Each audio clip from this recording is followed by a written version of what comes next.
everyone, and welcome to the Postmodern Art Podcast, the podcast dedicated to giving artists who are wilding the world over the platform they deserve.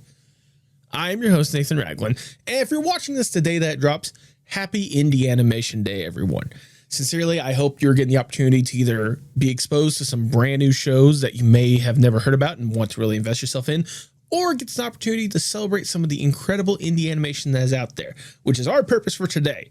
We want to truly celebrate one of the most incredible examples of indie animation out there. So get on your flapper gear and get ready for some bootlegging later tonight, because we have a fantastic conversation for you today. Today's guests are Tracy Butler and Fable Siegel, the dynamic duo leading the charge on Lackadaisy, one of the most anticipated indie animated projects with charming setting, exciting action, and ferocious characters. I have been a fan of Lackadaisy for a while, and it was just exciting for me to get a chance to meet them first at MomoCon, but then to actually get them on the podcast. And this is one that I was certainly excited about. My co-showrunner as well, TipsyJHearts, was so excited that she decided to join us. She won't be there right at the start, but she'll join us part of the way through. But she was a fantastic addition to the chat. As you can probably tell with how long this episode is, we had a lot to talk about. If you enjoy our guests, please make sure you support them with the links down in the description below. If you enjoy the podcast, make sure you like, share, subscribe, or follow whatever audio streaming platform you prefer. Leave 5 stars wherever you can. You know I see that stuff. You know it genuinely does make my day. If you want to go a little further with that support, may I recommend you check out the merch shop at fourthwall.com. We have some amazing designs done by some fantastic artists, including our own TipsyJHearts, who's joining us for this conversation. She has some fantastic shirts and such that I know would look absolutely fabulous on you today. But now, without further ado, please enjoy the Postmodern Art Podcast. I saw you had spoken to some folks from Gaslight District recently, which is yes, cool. yes. Well, I mean, it's funny. One of them you know very well. I had Jason Marnoka on not too long or a while ago or whatnot. Yeah. Jason's a fun person to chat with. And yeah, Jason's awesome. And then Jason got me basically the connection with John from Gaslight District, and so that's how I was able to get that conversation as well. Fantastic. Yeah. No, Jason's a solid one. Oh no, The Jason! most excellent vampire. I know. Trust me, as someone that got to talk to that vampire, I agree. Yeah. I know you got a chance to talk to him multiple times, obviously, for what he's helping you guys out with. Yeah, he's become a friend. We try to make sure we hang if we get a chance to be in LA or something. Well, Fable lives there, but I don't. But anytime we're out there.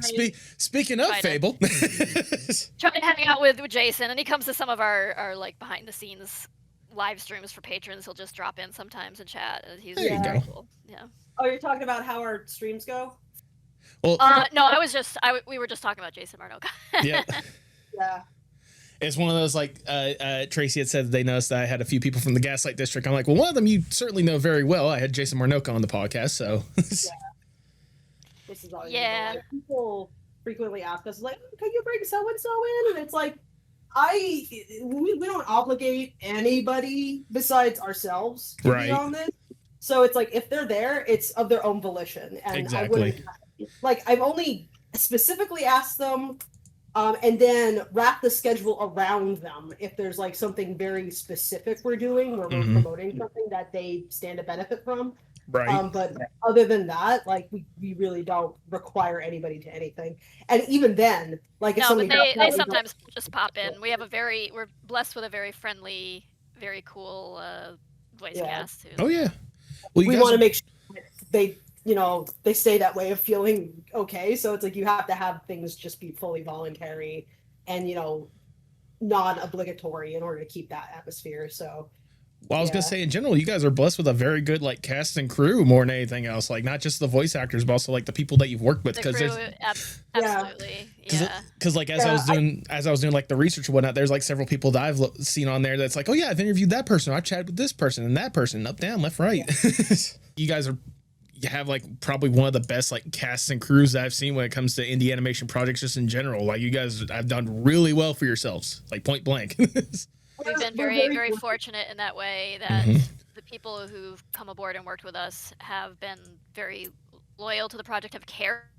It's not just a job for a lot of them. Oh, yeah. Although it's completely fine if that's what it is for you. Right. Yeah, that's never been a requirement. I'm like, you do not have Because to. especially when you're, when we were starting out and paying much more indie rates, you can't expect people to be, if they get a better offer somewhere or whatever, they've got to take it. We Oh, totally yeah. understand that, but we try to return that loyalty and invite them back. That now that we've got something a little bit less bootstrap going on, it's Yeah, like we still have our old server up even, and it's like just like a social space where we share if there's like projects that are happening, like anybody in that space can share, hey, that so and so is looking for people, or just going there to chat and stuff. So Right. it's just we do game nights and movie nights every once in a while. Oh, hell yeah.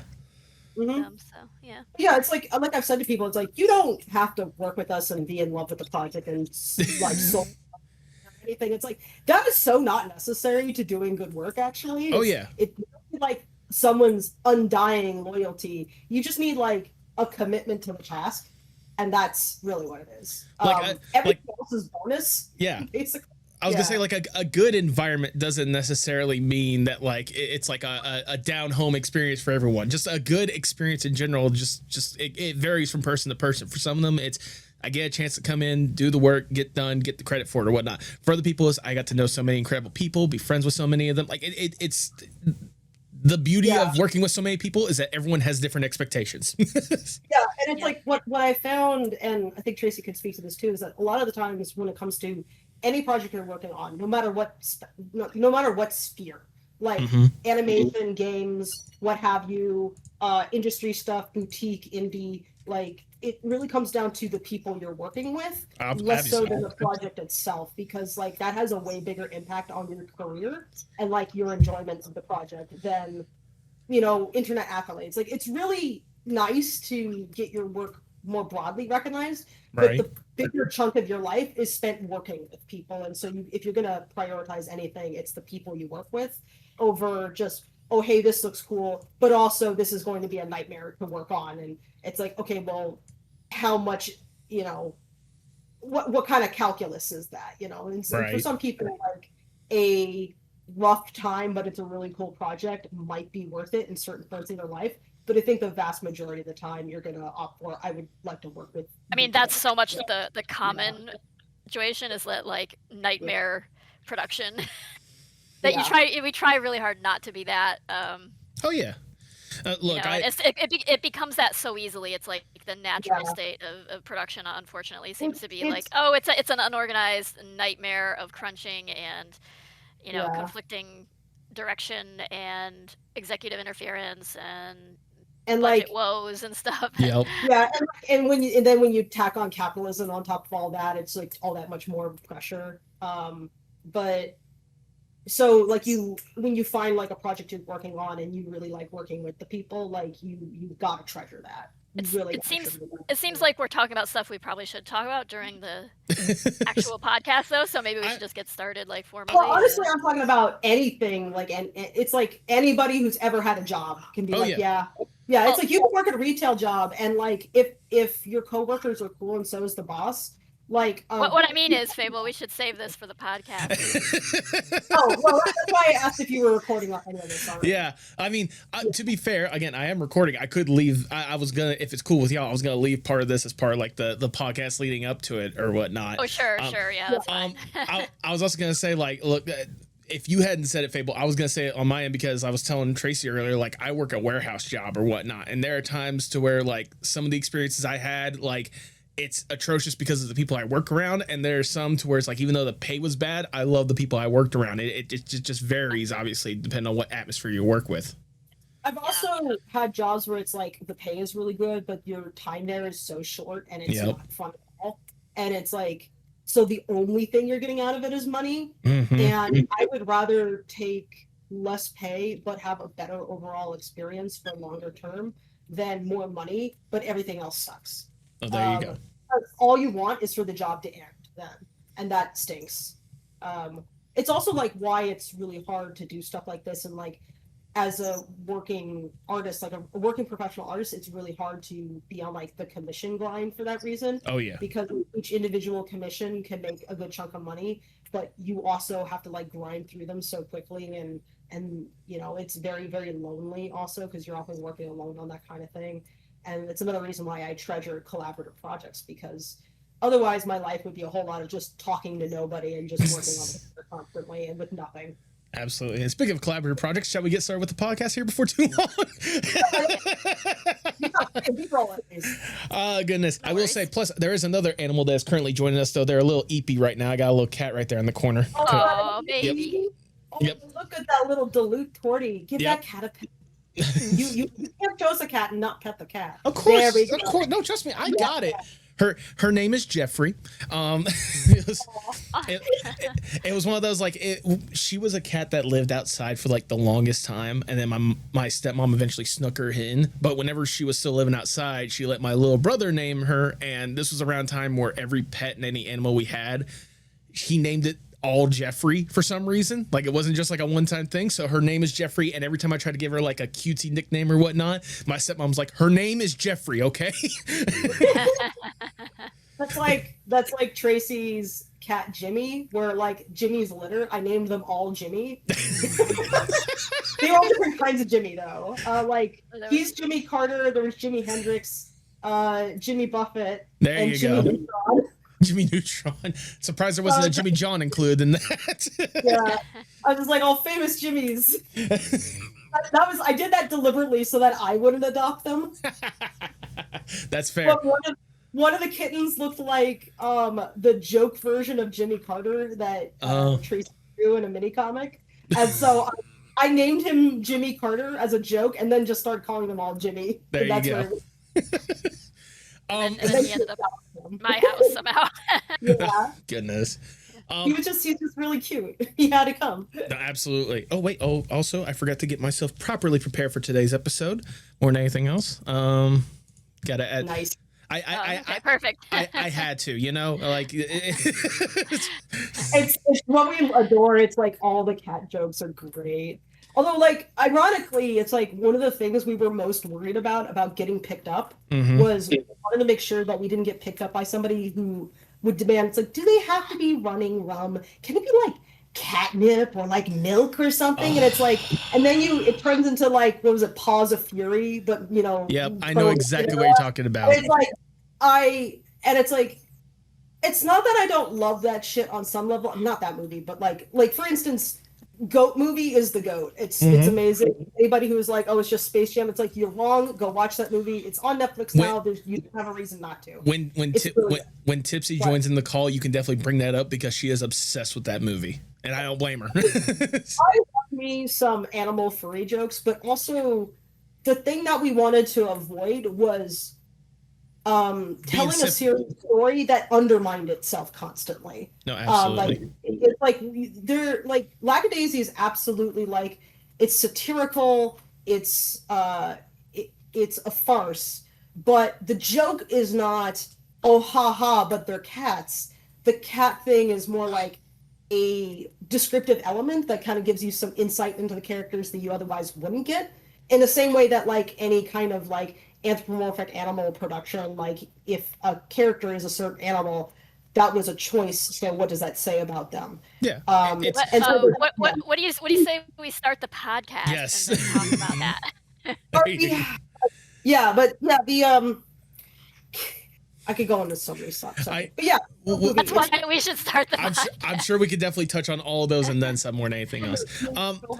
Thank you so much for taking the time to even do this in the first place. I really do appreciate it. Oh, no problem. Normally it would be no rush at all or anything, but I have a deadline Monday, and I have so it's a working weekend for me. I gotcha. So I do apologize if I'm coming across as No. Trust me, I don't want to take up more time than I need to, more than anything else. So that is one of the things about doing this kind of stuff, is there's not a healthy work-life balance. It's one of those. It's a good work. Maybe a little bit of life. Work. Yeah, it's squeeze in the life where where you can. And I imagine that's like con stuff for you or whatnot. Whenever you can work in the little bits of life. conventions are work too, honestly. Oh yeah. Yeah. I was gonna say, like, because I know, like, working the table, paying and talking to so many different people or whatnot, and then Yeah, and not that it's not enjoyable. I enjoy the work itself too, which is what makes it tolerable to do this. That like I love what I do, so it's like it's not when I say like, oh, there's no work-life balance. It's not. I'm not like, oh, woe is me. I'm actually like living my childhood dream. No, yeah, no, I'm very lucky in that way. But yeah, it is definitely. There's just not a lot of like time or God, I feel so sedentary this summer. Just because it's been so much work and I haven't gotten out to go hike. I used to go hiking all the time. Oh, I gotcha. I haven't been out a single time this year to do that. Dang. But yeah. I mean, I will say also, to be fair, like it's been hot as all get out, so it wouldn't be as enjoyable of a hike as it normally would be. Yeah. Well, I mean, it's always hot here, and I don't know where you're located, but I'm located in Georgia, so it's always always okay, somewhat so it's always here. hot there too. Got it. Yeah. St. Louis, and you must have, we had that heat dome this year, so it was like it's always a bit spicy in the summer, but it was extra spicy. Yeah, I was gonna say actually I was born in Central Illinois, so I'm not too far from St. Louis. So I have a rough idea how the vibe is more than anything else. Yeah. I think Georgia's probably like it is crazy humid here. Yeah, but I think Georgia beats St. Louis in the humidity department. Oh, so. Absolutely, because we're basically a stone's toss away from Florida, depending on what part you're in. So there's a lot of swamp land and stuff. And, yeah. All right, Lackadaisy crew. Before we really get going with the conversation, I must ask the icebreaker question of the podcast, if I may. Let's say you guys get to go to a desert island on your own accord. It's just you alone with your thoughts. You get to kick back, relax, breathe, get to really enjoy yourself for a little bit. With accommodations, I shouldn't say desert island, more like a personal B&B paradise away from society for a little bit. To make sure you all are not going completely crazy on this island, you can bring one piece of media or one piece of art with you to help with whatever kind of headspace you want on this island. If given this opportunity, what would that one piece be for each of you? Oh gosh, I don't know. I'm trying to think of what show I've watched most on repeat most frequently. It's a good mentality to have. The Sopranos is probably the thing I've watched over and over again. Because I get something new out of every episode, some theme or something I didn't pick up on, or some reference or something each time I watch them over again. I think I've attempted at points to get Fable to watch the show too, but I watched pieces of it. I never had like but send me off with some like prestige HBO drama, and I'll be happy for a while anyway. Okay. I mean, hey, analyzing it to death. I would opt out of everything and just be like, just give me an endless supply of sketchbooks and like whatever media. I mean, as long as I can like draw on the sand or draw for my entertainment. Let me draw forever. And then I don't need the Sopranos because I'm just gonna sit there and draw everything on the island. No, that'll keep me pretty occupied. I'll just start my own webcomic on the beach. I mean, again, you guys do have the accommodation, so the webcomic is a possibility. Exactly, a webcomic, I guess, at that point. It's like by piece of media. I mean, if you have a laptop, the company comes in and washes your comic away every day, so that you just draw another strip. Draw it in the sand. Yeah. I mean, I would still have like it would be fun to watch the media and all, but instead of I'd be sitting there and just probably getting angry because I'm like watching all these things that I don't want. I keep on imagining a deserted island for some reason. SOS, but you're on like a vacation island. Save me from this place. It's full of margarita moms. Again, personal B&B paradise away from society. You don't got to deal with the margarita moms. This is your own case. But even then, like the sketchbook, it's not a bad idea. I mean, I've had other guests that said the same, that have had the same mentality. I mean, to be fair, it's a good mentality to have. Just kind of relaxing, enjoying yourself, just drawing whatever you can think of or whatnot, given the creative field you've invested yourself in the first place.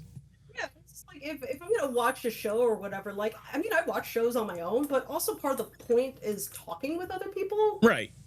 And so if I'm imagining just like me by myself, then the way I entertain myself is by doing artwork. It's not necessarily by watching. Yeah, the career choice emerges out of the impulse or the compulsion that's always been there. It's not just like as a child you just decide, well, I just want to do this thing. It's like you follow that track because it is your natural innate thing to do is to draw your thoughts or and communicate that way, whether for your own entertainment or to convey a story or communicate with other people, because maybe you aren't so good at talking to other people, but you can get things down on paper in a certain way, So. But it's also like, for me, it's a good way of like retaining my memories. Like, unlike it's the difference between it and snapping a picture is if you're sitting there and you have to take the time to make the image, then you end up paying so much more attention to every little thing and building your eye for detail and noticing small things. And it's basically one way that I do people watching is just by drawing people, like going to a cafe, doodling the people there and filling up a notebook just full of that. And it has, because I when I was much younger and very socially anxious, not that I'm not now, but definitely in a different way now. Right. That was my way of, putting myself in people situations that otherwise I would have been too terrified to be in. Was, okay, well, I have to get out and draw people. And then I take the time to observe people and get to know them better and even strike up conversations with them. And the art turns into a topic. And I've just found that making things, because it delights me, makes other people happy too. And it becomes like a social opening for me versus like the way it's usually perceived of, where it's like, oh, you just like lock yourself in a room and, never see the sun. And then you come out with some beautiful piece of art. It's like, nah, that doesn't work for me. I tend to just start to feel really bad after a while if I try things that way. That's fair. That's fair at the end of the day. But regardless, either The Sopranos or your own sketchbook to allow your imagination to go wild. Those are your answers. You're locking that in. Yeah. Uh-oh. Okay, guess it's sealed in cement now. Go into like me and The Sopranos forever. I'll just keep watching that episode. No, it's not forever. You're on Ollie this getting island. Lost in the woods. You're over and over again. You're on this island as long as you want to be. All right, like I said, you have the accommodate. You're not stranded here for the end of if times. I can leave. I have to be in order not to instantly be like, oh, I got shit to do though, man. You're gonna have to strand us to make us take the time. It's like those situations, Tracy, where we're like, oops, the internet broke. Guess I got nothing better to do than everything else I need to get to.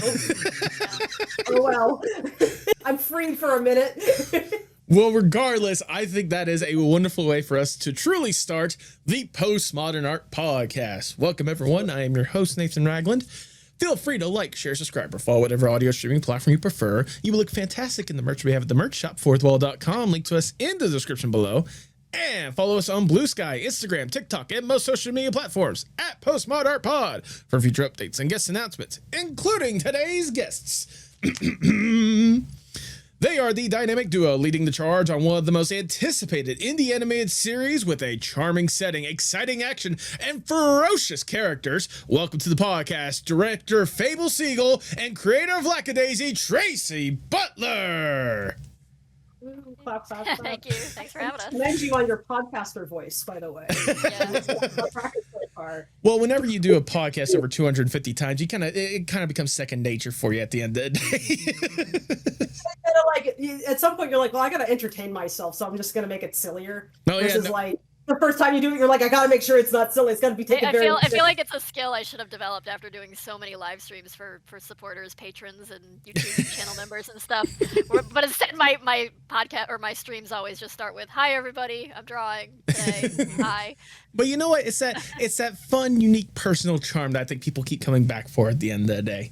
I hope so. Yeah, we're not exactly the YouTube personalities where I'm like, "Hi, subscribe to me and like check out this neat thing and stuff." It's like I am not good at that. Yeah, no. I tried recording myself. It does feel like there's a certain amount of pressure at this point in time to be not just a creator or artist or what have you, but you have to be a personality too on the internet, and that's hard. and there's like a very narrow range of what's considered like this will get you lots of attention if you just like this. But, it's hard because so many of people working in art and creating these projects and things are very introverted. Yep. And don't want to be a personality. Like I have no desire to be like you know, a famous face, which is partly why I'm not visible right now. And but extremely valid. yeah. So it's like, yeah, it's a conflict, but at the same time, you feel this like need to have a TikTok, need to have a Instagram, Right. need to have a YouTube, and yeah, you can't just. There was once upon a time where you could just kind of post your art on DeviantArt and people would see it because that's where all the art was. Oh It no, was a much smaller pond then. Yeah. Oh, trust me, if I didn't have to have half the social media I would or whatnot, I would not be as active on there as I need to be in order to get my name out there. So I totally get that mentality. Same. I saw somebody say that like the measure of success for like anybody on social media where you know you've actually made it is when you don't need it anymore and you never hear from them again. Yep. Straight I mean, up. at least, my accounts, or you at least have like someone being your social media like exactly manager or something doing it for Maybe you. it's them. Yeah. But YouTube personalities aside, how are you both doing today? Decent. Good. I went on just before the podcast, like one of my good friends was like, "Hey, you want to do something today?" And I was like, "Sure." And we did what I'm calling the caffeine hop, where on the street that I live, there's so many cafes, and we just went from cafe to cafe trying like their black coffee. Because it's like, it's the cheapest thing on the menu, and it's going to be the most individual thing. And there actually are coffee shops where they focus on that. Like, not to make it like that bad conservative comic. It's like, oh my God, I just want a black coffee. Why won't anybody serve me that? It's like, no. But it is true that, you know, a lot of cafes like specialize in the cute sugary drinks. Right. But I found a few that specialize in the coffee more specifically. And so my friend, who also is a bit of a foodie, we were just like trying the different coffees and going like, yeah, this is a good time just walking up and down the street and trying their espresso or a latte or whatever is like the good like basic drink they have and seeing what it's like here versus there, and they all have a different vibe, and it was really fun. It's like if you know an area where there's a ton of cafes that you can just walk to, and you have some friends that don't want to do a bar hop because that's expensive and they maybe don't drink alcohol, why not go to different coffee shops instead? It's a bit sillier and it was fun. And we were just experimenting with the idea today, but I think I might want to expand on this because the thought of like 10 people walking into a cafe and each ordering a black coffee and drinking it all at the same time. Jeez. It's really funny to me. It's just absurd. I can imagine. Also, I just want to ask this real quickly. You said Opa. It's not the same Opa I'm thinking of. Is it Opanock that you were talking about by chance? Opanock. Okay, no, never mind. You said your friend Oppo, and I thought it was the same one that I've had friends at, and I've had on the podcast before. No. This friend of mine is Alex Stamos, who is this college buddy of mine, who just like us, he also works in indie, but he's in indie games. Okay, he's been a developer for years and years, and it's just knowing how that end of media works and like what he's gone through and just seeing how indie games have blown up into a thing and become like in some ways bigger and more definitely more respected than a lot of the AAAs, which are currently just like, what on earth is going on over there? Yeah, but meanwhile, indie is like flourishing. Oh no, absolutely. I can think of like several indie games that have definitely been getting a lot of shine as of late, so I can completely understand that sentiment at the end of the day. Got whole field and hi, yes, I know you're talking so much for saying something. And knowing that, like, seeing like indie games take off the way it has, and just have me going for the longest time. Why doesn't indie film and animation have that? And we have a realm to do that in. Yes, I know. I hear you, honey.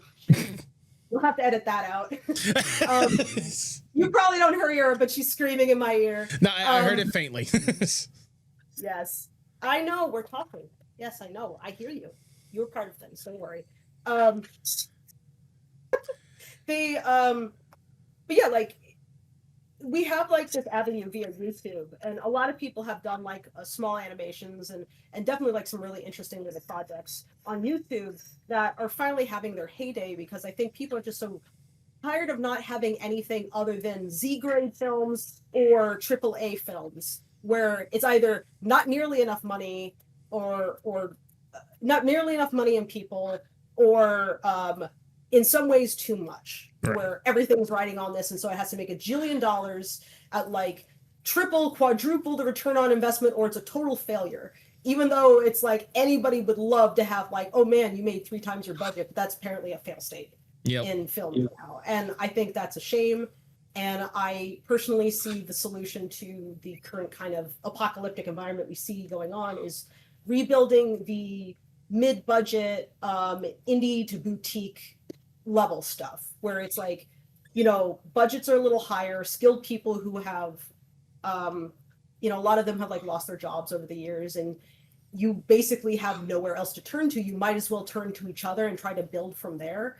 And like when you come from already like very established industry experience, your main barrier to making stuff is not experience, it's money. And I think that money is something that is like actually more achievable now than it used to be, thanks to crowdfunding and thanks to Patreon, and you know, and also just like your experience means that you know how to scale your project to something that makes sense with the time and budget you have. So even if you're working like a retail job or whatever, which doesn't pay very much, a warehouse, you still have that innate drive to make things, I have to assume. So why not? Right. And you know, if you could loop other people into it, why not? And I think that's fundamentally the conclusion I came to. It wasn't like I got into this because it just sounded really cool. I was doing it to survive because I've been experiencing like this apocalypse for years before other people. You know, I am kind of in the intersection of a lot of things where folks like me and a lot of my contemporaries are the ones who are first on the chopping block when jobs get cut. So we've been living this life for a long, long time. So of course we're going to be like, well, fuck it, might as well make my own thing. And that's why you find a lot of projects like coming out now that are made by like so many interesting and cool people, because it's like we had the time and the experience and the drive to make something and just needed the money. And it just took that long for stuff to get made without enough money behind it. But I'm so happy to see so many people like really responding to the current indie wave. And seeing that that's like not just in our section, but like everywhere, like any medium.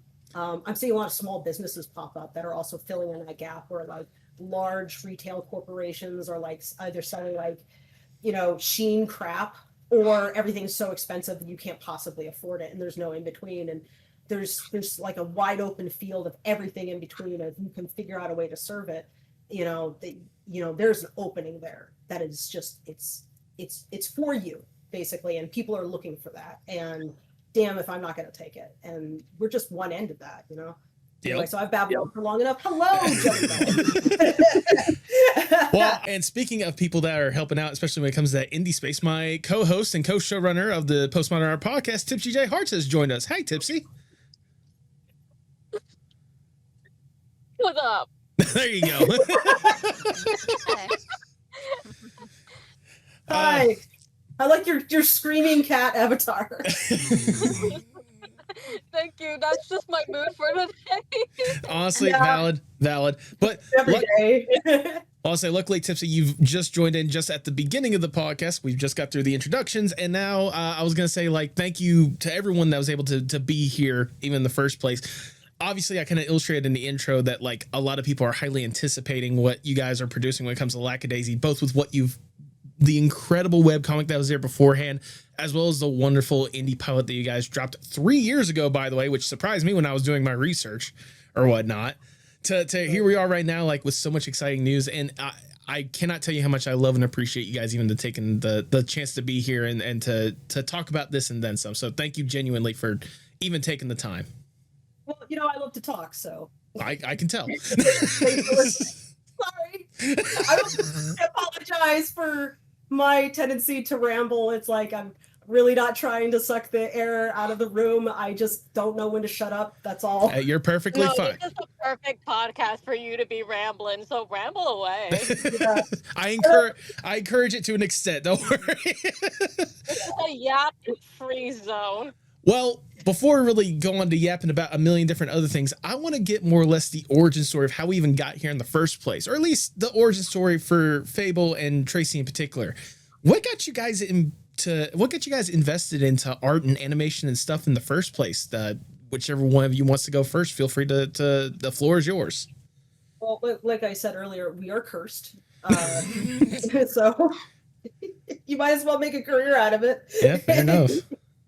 Yeah, I think it just was like an early childhood. I don't know where the compulsion came from. I just remember seeing animals and being so like compelled to draw pictures of them for some reason with a pencil and paper, and or to seeing movies. Like I remember seeing Roger Rabbit when I was very, very young. And, there you go. And I was like obsessed for a while with like drawing Roger Rabbit. I was drawing like pencil drawings. I was doing like pastels and like all these like gifts that like family members would give me because they knew I was like art gene or something.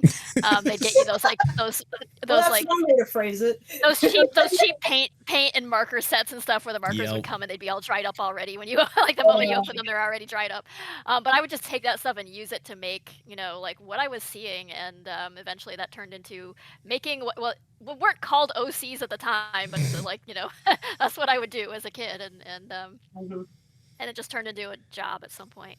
I mean, to be fair, if there was ever a foundation for what turned out to be great art, Roger Rabbit is a perfect foundation more than anything else. Like just the art style and the humor to come from it more than anything else. Like I think you can easily attest, obviously, seeing the lasting impact it's had. But like, yeah, still, like amazing technical achievement even now. Like you watch and you're like, damn, like nothing that has bragged at mixing live action and 2D animation has done it as well as Roger Rabbit has. Like nothing else. Wait, before anything, I have to ask this question. Since you said Roger Rabbit, who's your favorite character? Oh gosh. Why would you ask a question? I have a soft spot for the Weasel gangsters in that movie. Respect. I knew it. Maybe that's the obvious answer for me. But. Like the main detective guy, like John Hoskins? Bob Hoskins. Bob Hoskins. Yeah. I'm terrible with names, so forgive me. I know what I'm talking about. I just don't know how to say it. I think John Hopkins is a hospital. It's a hospital. Yeah. Yes. Yeah. Man, all those hospitals. That guy. Yeah, it's like I feel like that sounds like a cop out because you think I would pick a cartoon character, except that he's playing against all these cartoon characters and he's holding his own. No, absolutely. Like, even if like other like animated and live action blended media that I've watched like does a slicker job, I don't think I've seen any performances period that are able to stand toe to toe with cartoon characters the way that he did. It's one of those, like, especially if you take a step back and think about the behind the scenes of that film, you forget that technically he's talking to no one. Like, or like if there is someone, it's like reference dolls or whatnot half the time or whatnot. Well, to his credit, I mean the VAs were on set. Yeah, but even then still. Like Roger's VA was there and even dressed up as him, so he did actually have something to bounce off of. It's not just we have a tennis ball with a stick. Yeah. You know, I mean, on a stick, and so. Which is one reason why he was able to do such a solid performance is that they really set him up to win. Like the crew, you know, they knew what he needed to do his best and tried to give him that. And that's one reason why also he's able to interact with those characters so solidly, because they would give him like an actual prop to pick up and haul around, or at least like hauling around. So yeah, he has a certain screen presence though, and some actors have that where they can kind of carry the scene, whether there's an animated cartoon character there or not. And absolutely. I think like we've seen examples of where that like the actor doesn't have that presence, and you know, I feel like sorry guys, Space Jam is actually a great example of Space Jam, but also what is the name of that? The Rescue Rangers one that I hate so much. Like very few movies that I actively like put like effort into like communicating my hatred for, or that I actively hate, or you know, most movies are just like trash. And I hate that movie. It's so insulting to. Yeah, it's like at the same time saying, yeah, we're like Roger Rabbit too, and then simultaneously making fun of the studio that made that, like in a way where they're like derisively going like, oh, wasn't CG terrible back then? And I'm like, I mean, those were my favorite movies but damn if they didn't push the medium forward and like revolutionize so much. And you guys benefited from all that. Why are you talking out of two sides of your mouth? It came across like it really wanted to be regarded as on the same level as Roger Rabbit, and it was nowhere near. It was just where the moral of the story in the end was, remember kids, don't pirate media because it will make Disney sad. Yeah. Where Disney copyright infringement is the worst crime of all. There you go. I'm just going to state for the record that it's your fault. You opened the door to talk about the Rescue Rangers quote unquote live action movie, and now sorry, I shouldn't have opened that. You opened up Pandora's box. Never mention that while being recorded because I will say things. Yeah, well, Fable and people who worked really hard on that film, and their hard work is just not given the respect it's due. It's often buried between, like, that film has like a lot of 2D animated characters that are all shoved way in the background and composited on top of each other in such an awkward manner that is showing off so little of the hard work that they put into every little segment, just to bury it and then put front and center the most unnerving, like, cell shaded CG abomination chipmunk and calling that 2D, and it just looked so okay. So bad. There was a segment where they were like walking through this place where they were like looking at old animation. Like I swear there was like a Simpsons animated segment in there even, and they were like laughing at it, going like, haha, remember how old and awkward that animation looked? Look how stupid it was. And it was like, it has more soul, like all of the stuff they were making fun of has more soul and ingenuity than that movie itself has, and the fact that it spent that much time making fun of other animation was just so galling. Yeah, at the same time, it also like takes a big chunk of the film for some reason is just about Ugly Sonic. Like, that one joke from years ago when everybody saw the killer with the Ugly your Sonic. Movie in the most Dedicated a whole arc to Ugly Sonic that should have been given to Gadget. And then there was the whole like Peter Pan thing where they didn't seem to be aware of their own history with the actor who played Peter Pan and what actually happened to him.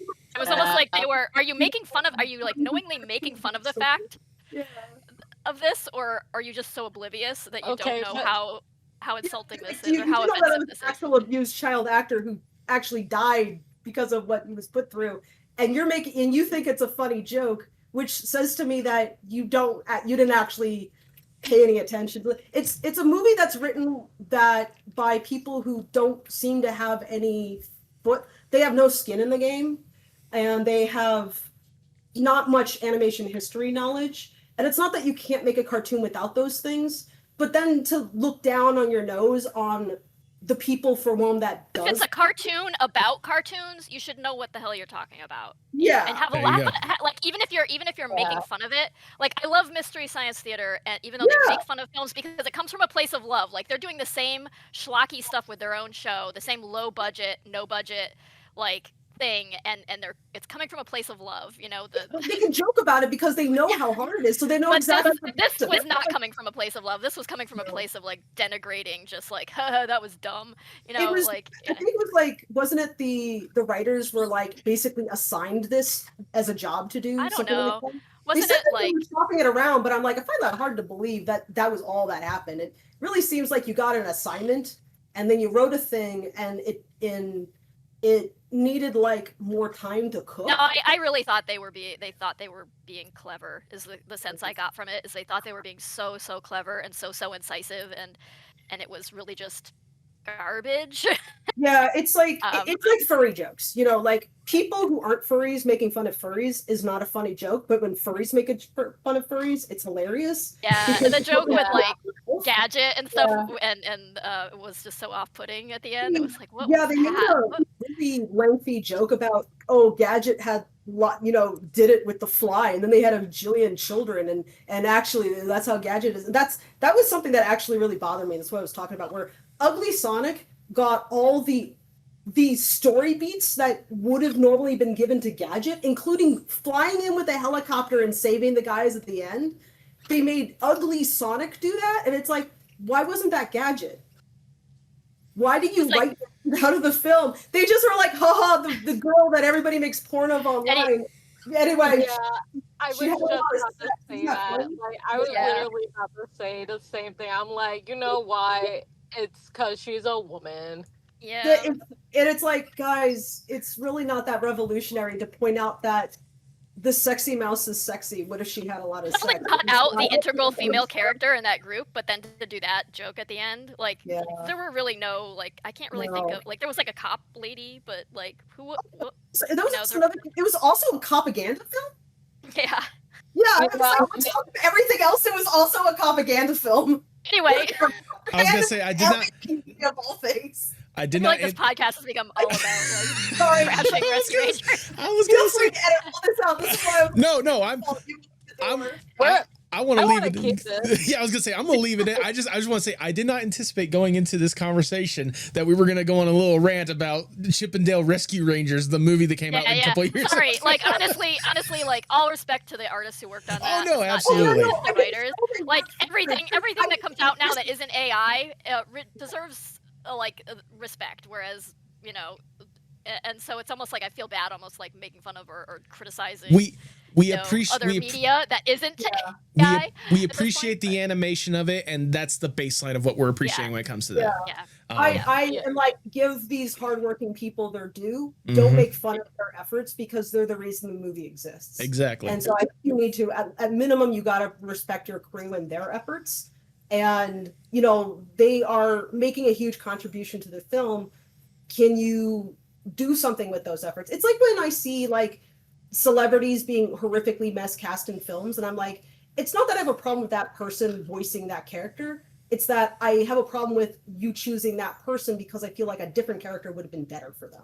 Absolutely. And actually, that is another thing I had a problem with the Rescue Rangers film, where like Chip's voice actor should have been Dale's voice actor, in my opinion.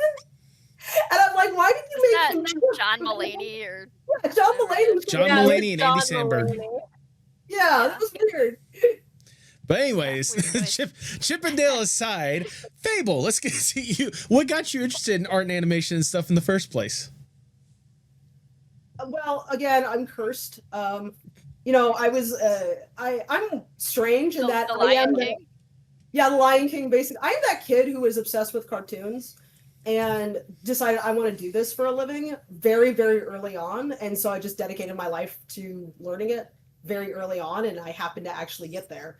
There you And go. not everyone has that story, but it is mine. But the thing that actually led me into it wasn't just watching cartoons, it was reading the making of. Yes. And also, so what got me initially going like, oh, this can be a job and I want to be part of this job, was reading the making of Lion King book, because I loved the movie and I was a voracious reader even as a little kid. So I was like 6 or 7, and I found the making of book because somebody in like one of the after school programs that I had to attend because my parents worked late, so they couldn't pick me up from school and I couldn't go back home alone. So they had in their bookshelf making of Lion King book, and I would just read that thing all the time. And I wasn't looking at the pictures necessarily. I mean, I did, but I read it extensively, and I was fascinated at how much didn't end up in the movie and why, because the making of book explains the whole process and all the people involved and everything they contributed to and why they had to cut certain things. And like, I was fascinated by how you can put together such an interesting movie because of how people come together and collaborate. And I was like, that sounds really cool. That sounds like you could find so many people you share so much in common with, and like who all want to make a really neat thing. They're all working towards like making a great piece of art. And I want that to be my life. And so I just voraciously consumed everything I could to hopefully make that happen. And thankfully also at the same time as, like not that I was like consuming VHS tapes for like a long time, but sometime around the time when I became a teenager, DVDs became a thing. Yes. And DVDs initially came with director's commentary. Yes. And you watch the film while the director yapped about the movie or the cast or whoever, and you get even more insights into how things were made. And some of the best director's commentaries were a lot of those like earlier Pixar films. Really, really good. Like you learn so much just listening to people talk. And I I would find the director commentaries often more interesting than the movie itself, often. Even if I like the movie a lot, it was just, I love hearing about how stuff gets made.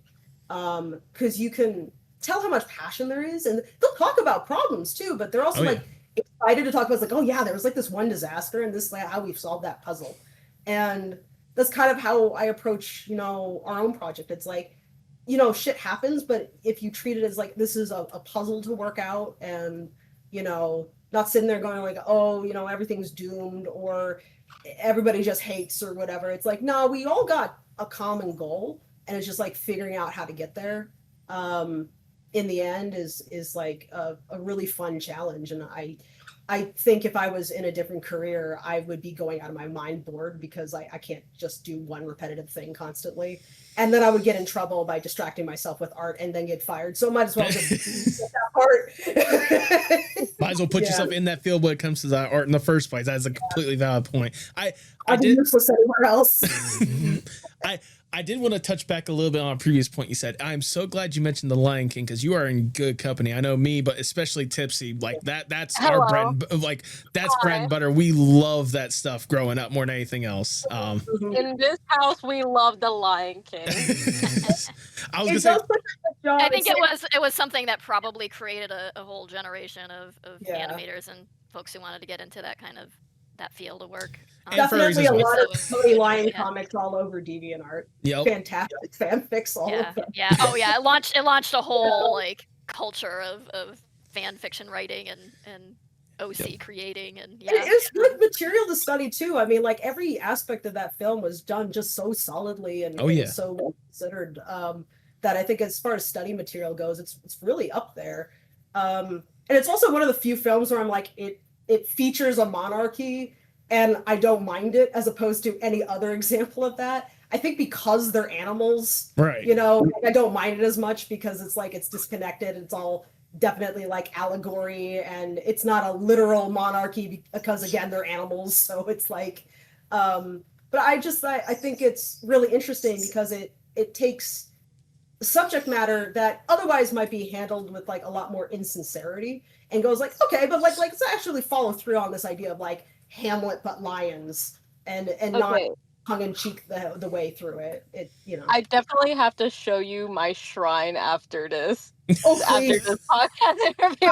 You guys have no idea how much of a freak I am for this movie. I love it. No, I have watched all of Lion Guard, and it's definitely not for my age group, purely because I just wanted to see more Lion King art, and I'm like, I have so many words to say and criticism. Oh my god! Because I am like, but this is comics on TV are so good. My smutty, like Mexican soap opera level. They're so. Oh my god! And oh my god! After this podcast, I need to go talk about Lion Guard with you. It would be so well received, and they still haven't delivered on that, and I'm so sad. I have my words about that, but I would yap too much. I am the target audience for the CGI Lion King, and I was very sad about that because I was like, oh, I would have. Oh no, you have no idea. Like my friends are like, why are you consuming this garbage, especially Mufasa? And I'm like, this is the only meal I can get. Leave me fucking alone. That's the problem, is we are starving and we know it's bad. Yep. And I'm not going to forgive it for those things either. But you have to understand that we're starving. They keep feeding us the same clip art from the same coloring books for the past like 30 years, man. That seems about right. Yeah. So I'm curious, seeing the love for this art and stuff that you both still have even up to this point, the stuff that you grew up on. When did it for you guys transition from something that you loved and appreciated to a true passion and knowing that this was going to be the career you were going to go into? I think it just was obsession from the start, and then it came time to like, okay, pick a college, pick a career, and it was like, I want to do the thing that everybody says isn't a real job, and you can't get work in that field, and this is ridiculous. And so I ended up going to school for biology, and then I got a job offer in art. I didn't even realize at the time, but I had been posting art on the internet, and so I didn't realize I was even employable as an artist. and that was like a discovery that was like, oh wow, maybe I actually can have an art career. And so I left home, moved somewhere I'd never been before. I left college to take the job, and knew that that was just going to be the rest of my life, was doing art for a job, because that's what I always knew I wanted to do. It was just kind of a, family says this isn't a real job, and you have to, you can't do that. Sometimes, So, if you sort of just, thing, sometimes if you just know that like there's no way I'm not gonna be in this field, you gotta take that risk no matter Yeah. what. Yep. So And like it's one reason also I say to people, be like, oh well, I wasn't able to go to college to do this or whatever. I'm like, that's not a problem. No. It's just dedicating yourself to learning, and figuring out how to learn more, and right. There's a lot of reasons to not go to school for it, which is mostly to do with tuition costs, and Yeah, the it's abil- the and then money. and then it's not just that; it's the tuition costs, and then how stable of a job are you going to be able to get, or how well paying of a job are you going to be able to get Yeah. after that, Right. that you can even pay back your student loans. And so, if you're in a well-off situation, you have, if you're a trust fund baby, or someone's going to step up, some rich aunt's going to step up and pay for your college education, go for it. But, Yes, otherwise definitely. think twice about what you want to do, or what your plan's going to be, because, the other reason to get a college degree is if you want to leave the country and work as an artist, Right. Like, because even they if you're in generally will America- require you to have because a I know degree. like But a lot of times people think about like, oh, Yeah. to move to the US, it's like, no, you can move out of the US to others. no, I but- mean, even if you're in the United States and you want to move to Canada to work, like Exactly. you're probably going to want a bachelor degree. Yeah. because they don't believe that you're doing skilled work without that piece of paper. But but that said, I mean, like, I have said to a number of people though that if you want to get into what we're doing, outside of like an industry job, like a good thing to keep in mind is like any kind of business experience that you can put together, because ultimately when you're doing this kind of thing, in between, being on a W-2 working for somebody else, you're probably going to be taking on clients, Right. and building clientele and making money that way. So you're ultimately going to be running your own small business. And so anything that helps towards that knowledge is what you can append onto that. But yeah, I didn't have my parents discouraging me from going into an art career, because I also always wanted to do what I did. But if I hadn't gotten like a degree in film and animation, then I probably would have done either paleontology or like, I don't know, like theoretical physics or something. I find that shit interesting. Okay. I know that sounds like bizarre, but it's ultimately like science communication also really fascinates me. Right. And I ask myself, it's like, okay, what is there more of? People who know how to make cartoons, who are also dedicated science enthusiasts who want to work with people who know that stuff and want to figure out how to communicate their knowledge to the wider public, or people who have that knowledge but they don't have the skills to say anything, and you're contributing to the total data out there that it leads to like further discoveries. And I was like, I think there's more in the latter than the former, so I'm going to opt for the former because I would like to help those people. And I knew that I was going to be doodling anyway, so again, why not dedicate it to this and just keep on learning everything else and seeing where I can go from there. And clearly I'm Lackadaisy is not a history project, but the historicity is part of what drew me to it, and like the intense desire to research and know and communicate history with like some truthfulness to it. Right. And so it's like a story, you could also, I guess technically, like Tracy has done enough research that you can learn a lot about the 1920s just by reading Lackadaisy, and I love that kind of thing, that there's more to take away from a project than just what's the moral lesson at the end or whatever.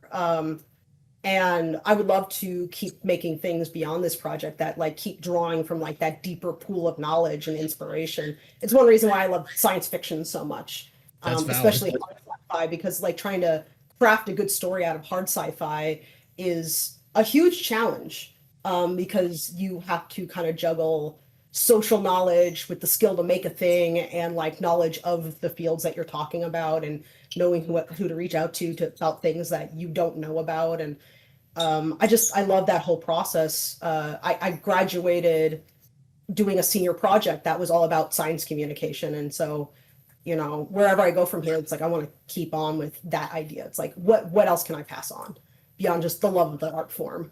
No, absolutely. But and I can tell when it comes to that love at the end of the day or whatnot, like obviously seeing what you're able to do and continue to do or whatnot, that love is definitely still there. And I mean, obviously you wouldn't be up to this point if that passionate love in one form or fashion wasn't there. And I assume it was, I guess the experience in college, was that what kind of led you to realize that this was truly the career you wanted to go down? Or was there like stuff beforehand or even afterwards? It's like, this is where I'm going to be. This is where I need to be.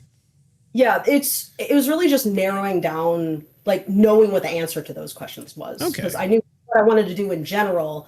And then, you know, as you get more and more experience, you start to understand how to put that together. And then you like take a step in that direction and take a step in that direction. So like, I knew I wanted to make cartoons for a living and make the kind of stuff like Lion King, basically. What would that take? And I just started studying everything related to that. And that took me to animation school. And at the time, because I entered college in like 2006. Okay. Animation degrees were not really a thing. They were just starting. Like CalArts is like a name that's broadly known in the art community, was just not much of a thing then. So I went to USC because that was like the other like globally known film school. And they had just opened up an animation program then. Okay. So I was one of the damn. first. Yeah. They started that program when I was a sophomore. Oh, wow.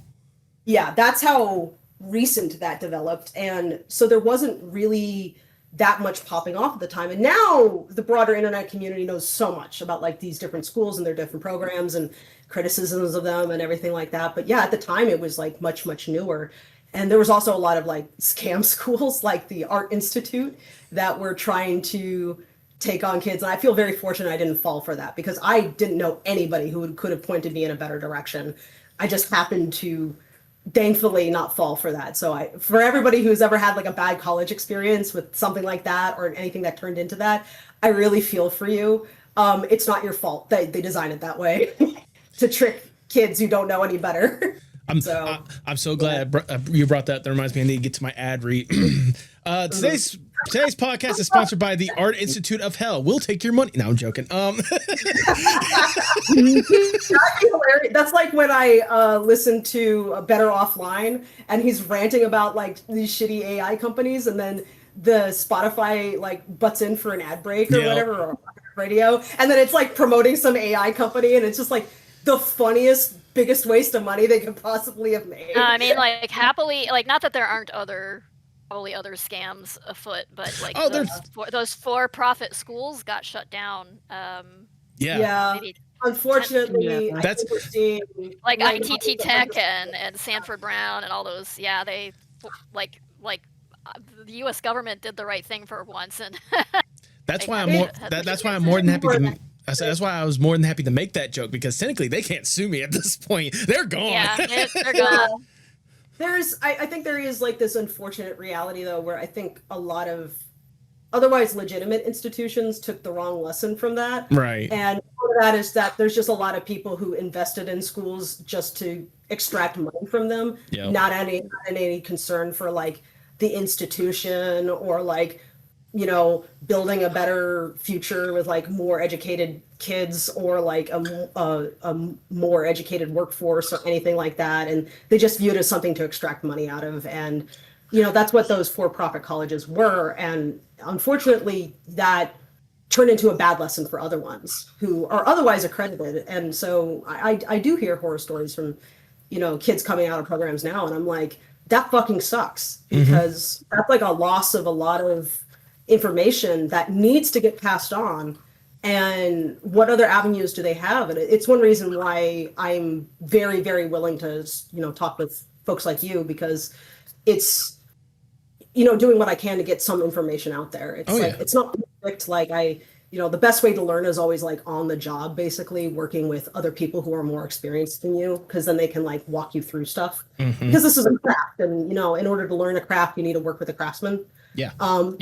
But you know, outside of that, you do need like resources that people put out there. And another way in which I was able to learn a ton was thanks to rolling it back to Roger Rabbit again. Richard Williams, you know, the head dude on that, he put out the Animator Survival Guide, which was one of the first like big animation books that everybody recommended, that taught so much that was previously just known by way too few people out there.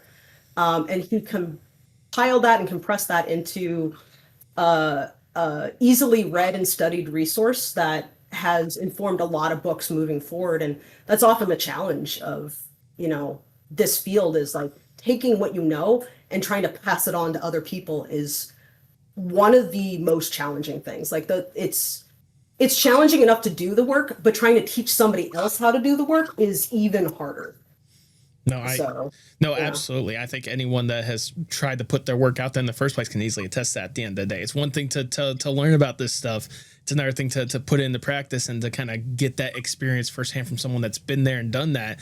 Definitely doesn't hurt at the end of the day. It's like we're all in need of more mentorship, like up and down, like your career. It's one of the things I'm very thankful for with where we are right now, is that we're working with some people who are able to help lead us into being even better versions of who we are by, telling us like, hey, you have to take breaks, you do need help, and you can't just like burn yourself out on this project, because there's no amount of extra energy that you're going to put into it that you're going to get back out of it. Like, you end up just taking time away from other people if you're like too sick and too tired to, tackle this or that task on the project. And so we've, like you mentioned it earlier, Tracy, it's like we're trying very hard to learn the work-life balance thing. It's difficult. It's not that I don't know it or recognize it when I see it. It's just that I can't do it. Like, there's a certain reality I feel like maybe some of us need to be like a little bit blunt about. And that if you want to start your own indie show or something like that, you may not have the ability to do work-life balance. I would say, like, you should prioritize it for your crew and cast. Absolutely. Don't ever ask them, like, if it's your project, don't ever ask them to do more than 40 hours a week or whatever you're paying them for. But you yourself, you've got, like, all of that's on your shoulders, and you're probably going to be wearing multiple hats. Like, you can't, like, when you have a small production, somebody's got to be the production manager and the director and the art director and the animation director, often all in one, and then also the voice director, and you got to do the casting, and it's like, and you've got to do your own merch, and you've got to do your own social media promotion, and like all of that falls to like you or a small group of people.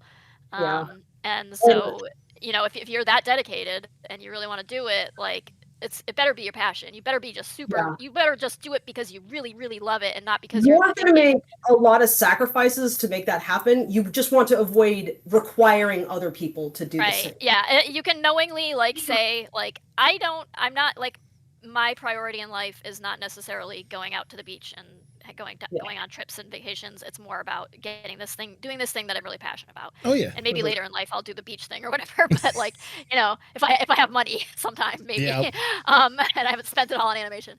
It's like, but you've got to decide what your priorities are for yourself. I mean, obviously, don't work to the extent that you're injured, you're causing yourself great harm or what have you. Don't give yourself a heart attack at age 35 or something. But you do have to kind of be. We can't be out there and saying with honesty that like what we've done is a type of thing you can do and still have just a 40-hour work week and take all your nights off and take all your weekends off. Like, no, that just isn't going to happen. No. The only reason why we get even an ounce of close to that right now is because the efforts we put in have resulted in building, getting the connections and receiving the infrastructure now to do something akin to that. But also we need to, like, I need to actually take breaks on the weekends, because otherwise I hurt myself. And I have chronic neck and arm issues that I have tried to get treatment for, and I continue to try to find out what's going on. Mm-hmm. And to be fair, it's been going on since I was a teenager, but this lifestyle has not made it better. It has made it worse. Yeah. And it's not that I would argue even that it's the way it should be. It isn't the way it should be. No. Like what should be happening is, like at the very least, our government should support the arts, and there should be grants and things that allow you to have enough crew and staff and employ enough people that you can, everybody can have a life and a job that are separate things. And but it just isn't the world we live in currently, especially so it's not like, here. Like I love to speculate about a better world, but also I have to be real about, well, how do you make this world work for you? Right. But it's also why like we said, it's like I can afford to make those sacrifices for myself for a couple reasons. Right. One is I don't have children I have to take care of, or like an elderly parent. Right. If you're working on somebody else's production, or you're working for a major studio or something, you should expect that work-life like divide. Absolutely. But if you're going out, you're like launching out on your own, doing the indie thing or whatever, be prepared to be devoted to that, like more than 40 hours a week by a lot. So and if you are like, well, how do I do that when I do have those restrictions? It's like you scale the project to make it work, and it just takes longer, and you chip away at it more slowly. To an extent, you've certainly got to craft the scope of your project or like construct it around the time and budget you have available. So and I can tell obviously that, especially with the way you guys are talking about, you definitely guys got that from a lot of experience, not just with the work on Lackadaisy, but also the work you guys probably had separately leading up to Lackadaisy or whatnot. Tracy, this was not our first rodeo. No, absolutely. Now I was gonna say, Tracy in particular, like I'm glad you mentioned the fact that, like, you know, you went to college for one thing and then you actually got into the real world and got offered an art job or whatnot. Because when I was doing my research, I was surprised a little bit with like some of the history that I was able to find. I didn't realize you were in game development for even a little bit as well. Long time. Yeah. Like what was like some of the early opportunities that you had, you know, stepping into the art world once you really devoted yourself to it? Well, I just was always kind of there, and I had put up a website and was doing commissions and things like that while I was in college, knowing that like this is what I want my job to be, even though I'm studying something that's not that. It's just because it was still my interest to do that, and that never went away from my childhood. And so, you know, I was very, very fortunate to get basically a small game development company out in St. Louis like noticed my art, and like the lead programmer there was like, hey, this, like, we're trying to fill a 2D artist spot, maybe you'd be interested, and just randomly reached out to me. It was extreme luck on my part, because there's so many talented, skilled artists he could have reached out to, and I don't know why it was me, but I took the job, and I went from being a 2D illustrator person making like web graphics and UIs and things and, like, you know, icons for games to doing 3D art, and then I learned modeling, I learned rigging, I learned animation there, and a very different kind of animation from what we're doing now. It was mostly, you know, like combat loops and idle loops and things like that I was animating, but I did learn a lot there about animation, hands-on, and that helped me a lot. And I also, probably the most valuable skill I got out of that was because I kind of landed in a team management, like team lead role, and so I was, you know, doing a lot of task delegating and communicating, you know, art style and making art guides and hiring people and training them and all of that sort of like stuff that became kind of vital to what we're doing now, which is, like, you know, like putting assembling team and getting the team on the same track and moving forward, making, you know, it's a lot of what I do now currently is like delegating those tasks, communicating what I want from the art. And so that turned out to be very valuable, but yeah, I worked in the game industry for a long time. Kind of started out as just an illustrator, and then, not that that's just, you know, that was a job, you know, right, but just kind of became art director, and then while I was doing that, late at night, I was drawing my comic. and so that and ultimately, after years of not making a penny on it, Patreon came along, and it was like, okay, maybe I make the move, maybe I take the leap. And because I had been very, very fortunate with that job, it was probably the most stable game industry job in the history of mankind. They're usually like a lot of animation jobs, they're contract work for artists mostly now these days, and and usually like 2 years is like lucky if you get like a work contract for that long. So a lot of artists would hop around from studio to studio and move around a lot, and, you know, it's very hard to have a family or a life or anything with that kind of lifestyle. It burns a lot of people out. But I had a job where it was just that job in that place, full-time employment for years, and I was able to save money to the point that I could make that leap and have a little nest egg that if it just completely fell flat on its face, I'd at least have some time to figure out what I do next. But Lackadaisy did work out on Patreon, and I'm very, very grateful for that. And so then I just kind of like ratcheted it up from there. I'm like, okay, now what did I really want to do? Well, the reason I started drawing a comic was because I couldn't tell the kind of story in animation that I wanted to by myself. Like I had this sprawling long form story. I'm like, well, I could animate little snippets of things or do a little like music video or something like that. But like what I really want to do is tell this like in-depth story about all these characters. And so the way you can do that as a solo artist is comics. That was like, there's no gateway. You could just start drawing your comic and you can start posting it online. And, you know, and that's what makes comics such an awesome, powerful tool for storytelling is like you can go that alone. But it's also very isolating to do that for years and years at a time. Oh yeah. And even though I had imagined it animated, I also missed working with other artists. So I think that was kind of the point where I like Fable and I had crossed paths numerous times at various conventions, kind of ran in the same circles, DeviantArt trash from way back, you know, both of us. So we keep bringing it up. Yeah. So Fable had said something on Twitter at some point about like needing to replace a tablet that broke and my computer needed a new motherboard and I needed a new Cintiq as well. And so basically it was like, well, my life is over unless I get these resolved immediately because this is how I make money. Right. And I had that like on my mind at that moment when I saw that. I was like, I want to be doing this animation thing. Like, this is the thing I want to do. It was like burning in my mind for some reason. And it was just serendipity that Fable said that. I just like hit them up and like, hey, maybe you want to like, I could commission you to like do a pitch. Or want to like make a pitch with me for like Lackadaisy. And it all just started there. But I was like, I'm so on board with this that I'm going to make sure this gets made. So I don't care that we're probably going to get a lot of no's. I'm going to figure out how to do it anyway. And now Tracy has learned when I say that kind of thing, it's like, uh-oh. Yeah, well, we did get those no's. But we also got the advice that like, you know, this is kind of cool, you know, but like no one's going to know how to market it or know what to do with it. It's like not a sitcom sort of formula. It's not kids animation. So like, you're just going to get booted from every, you know, medium you get. But if you want to do it, make it yourself. Yeah. And then so Fable and I like immediately started talking like, well, what if we did like a crowdfund and, you know, started like throwing around like, well, what if we earned like $100,000? Could we do it with that? And Fable's like, oh hell yeah, we could do that. And then it just kind of it kept going and going and going and going to here we are right now. If you can figure out the next possible step you could take, it makes the path a little bit clearer because like there's only a few possibilities that you can even do.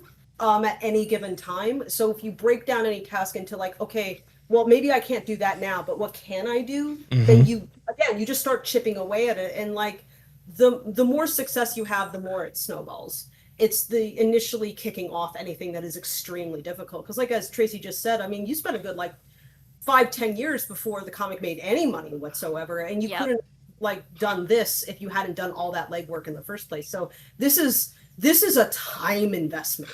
Oh yeah. And like I've told the kids even, it's like I think it's pretty safe to say that if you want to do something, maybe not even akin to this level, just like kicking off anything, it could take anywhere from 5 to 10 years to really see anything pay off.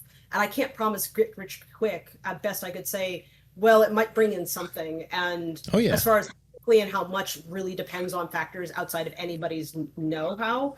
But like, if you dedicate that much time and energy to it at the same time as other people, so long as you don't stop, it will eventually stand out just by virtue of being one of the few, because a lot of people start, very few people keep at it.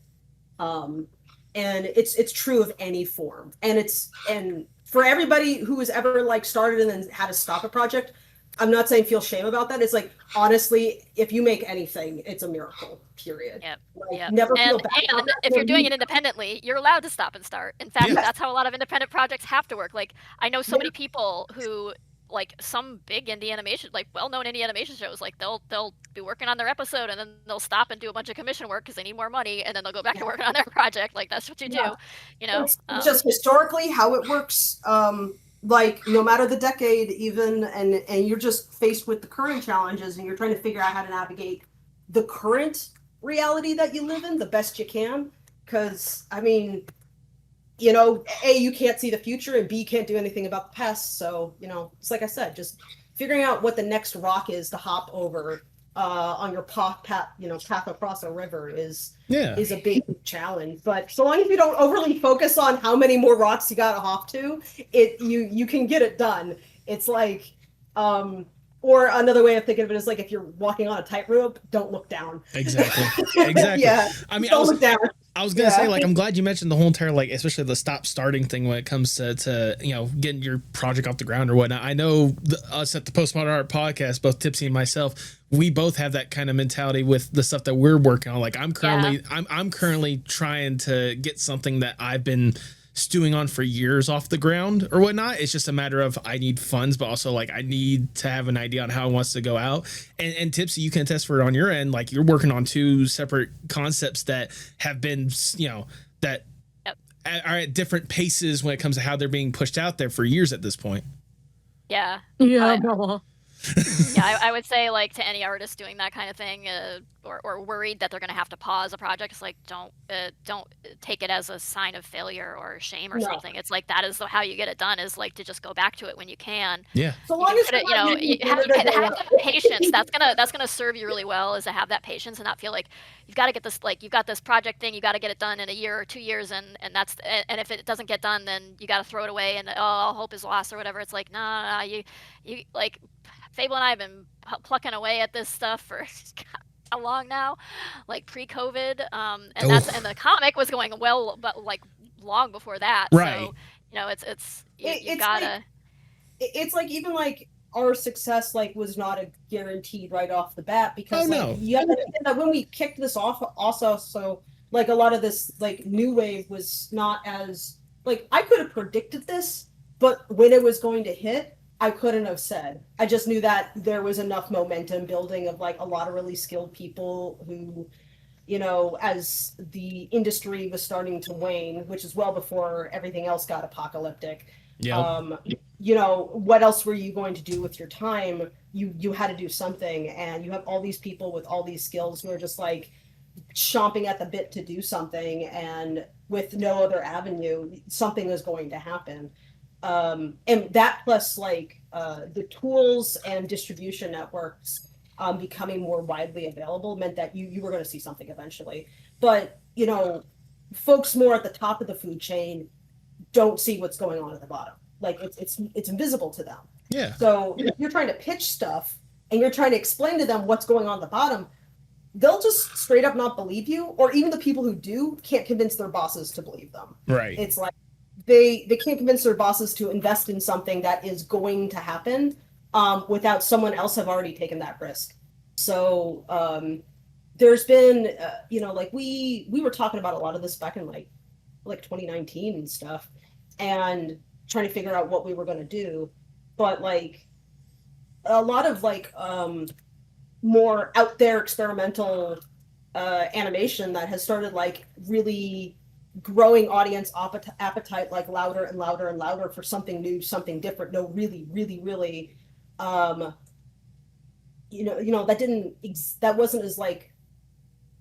that wasn't a broadly understood niche in like the executive sphere that needed to be filled. Right. And now we exist in a position where we have been working on it for so long that people are like, hey, wait, can we work with you? Can we work with you? Because people want this. Can we work with you? And it's because you're chipping away at it for so long, and people have been contributing to your success, and it's getting out there and it's being seen by more eyes, and more people are talking about it, that those higher ups even know to come to you.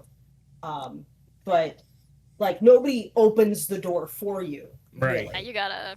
Yeah, don't sit around and wait for somebody to hand you that golden ticket. Like, you gotta. No one says, oh, you are deserving of this. It's like, nah. Right. Yeah. Sometimes you have to kick the door down with the Tommy gun and be like, "Gimme." Yep. You gotta kind of just like let the universe know what it is you want, and fight to get it. And not just sit there and wait, going like, I'll be discovered at some point. You know, like. Yeah.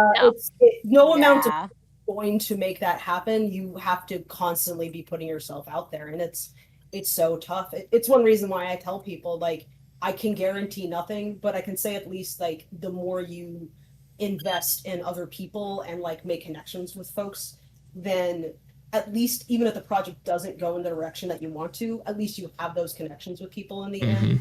I think that does matter. So like your measure of what success even is basically, can I make the project, can I put it out there, and can I have a good time working on it? And instead of, well, I want to be picked up by Disney and make $1 jillion. It's like, well, you don't have any control over that. No. But you know, working on something you're passionate about with cool people is something you do have more control over, and that's a way more achievable goal at any level. So yeah. Absolutely. And I was going to say, like, it certainly helps when you guys have a great concept like Lackadaisy, which we definitely will talk a lot of here in a second.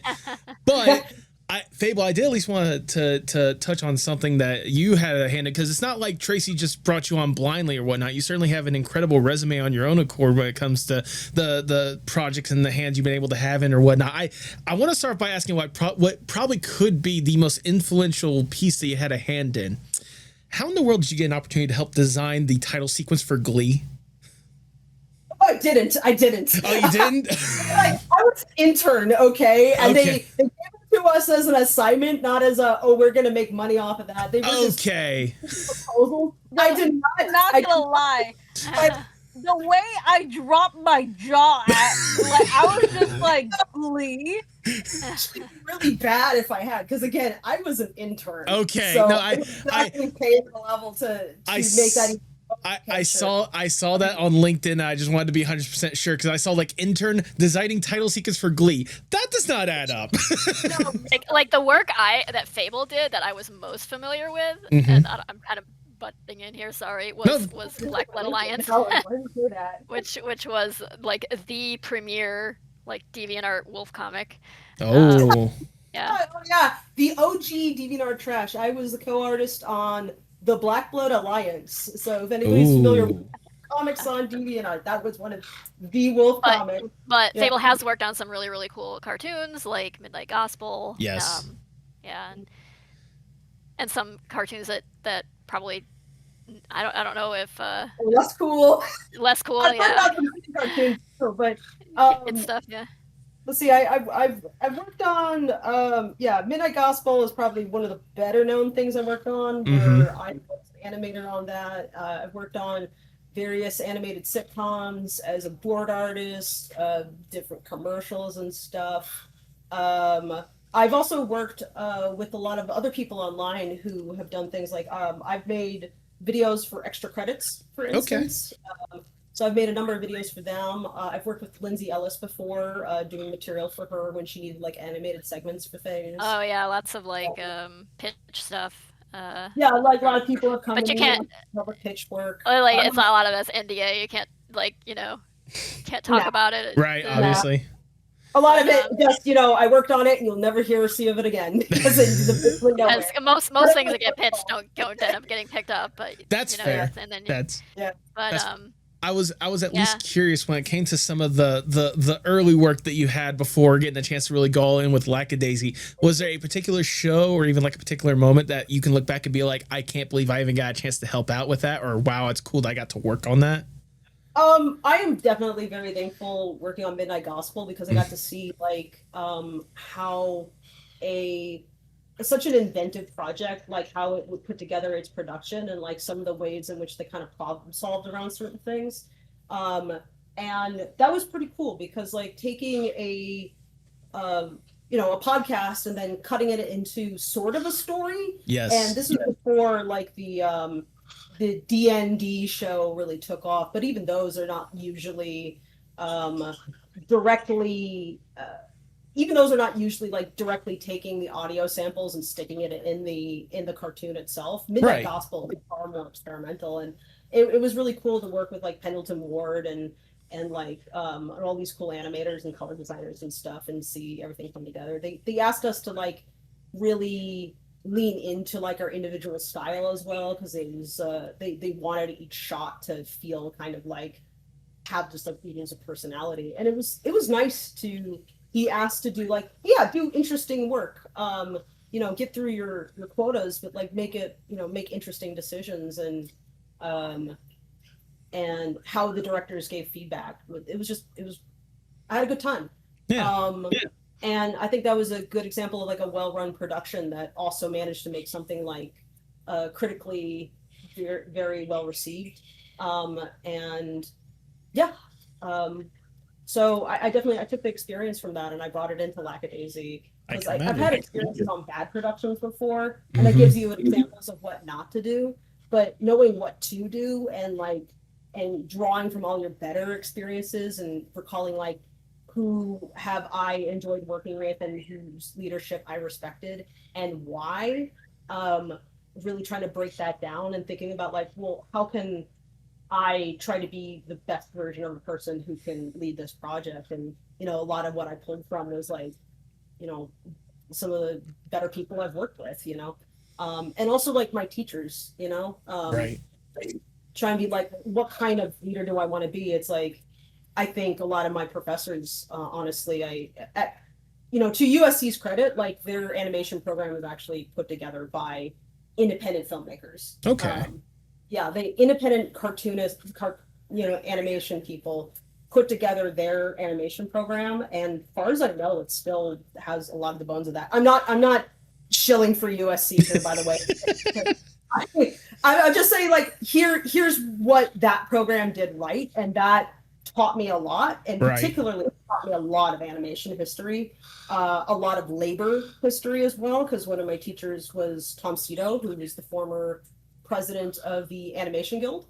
So like I got a lot of labor history out of that, and I got to learn about how much the history of animation labor is animation history, because without a lot of the efforts of organization in general to make sure that movies and shows could get made without burning people, you would not have the medium be where it is today. Like Disney would have collapsed, ages ago, if not for those labor unions like making sure that there was a limit to how much they could really exploit people. Oh yeah. And so as bad as you see things now, it's like, okay, and now imagine if it had none of that.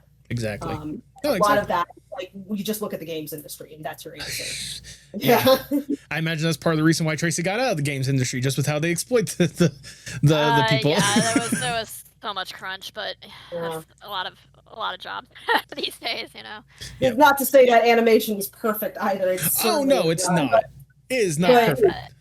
But it taught me like a long view on how to regard this medium and this craft, and like how much you really need to rely on other people, right? And help like build with other people, like find your space in that and contribute, not just as an artist, but like just as a person. It's like, who are you supporting and how, and are you helping people lift other people up when they need it, and are they going to turn around and help you out as well? So it's not just like a totally one-sided thing.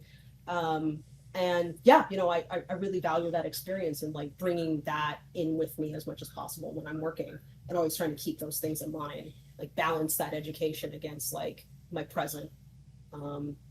So yeah, it's not just like cool projects. It's really more holistic than that. I gotcha. It's not any one project. It's like taking everything you learned and finding some sort of synthesis between all these different fields and experiences. And that synthesis is none other than the fantastic, like I said in the intro, the fantastic anticipated indie animated series that we all know and love at this point, and the thing that probably 99% of the people that are tuning into this video are waiting for right now. Let's talk about... Why are we talking about labor rights? I don't get this. We're here about like cats with guns. Let's talk about Lackadaisy. Now, now, for the random one-off opportunity, there's someone in my audience that has never heard of Lackadaisy. First off, what in the world are you okay? Do you need to see a doctor? Like, is everything good? But how would you guys describe Lackadaisy? It's a story about a bunch of jazz musicians trying to run a speakeasy in Prohibition era St. Louis in the 20s. Yeah. And they're bad at it. They're really bad at it. We should emphasize they are bad at it. A long-term toxoplasmosis. Yeah.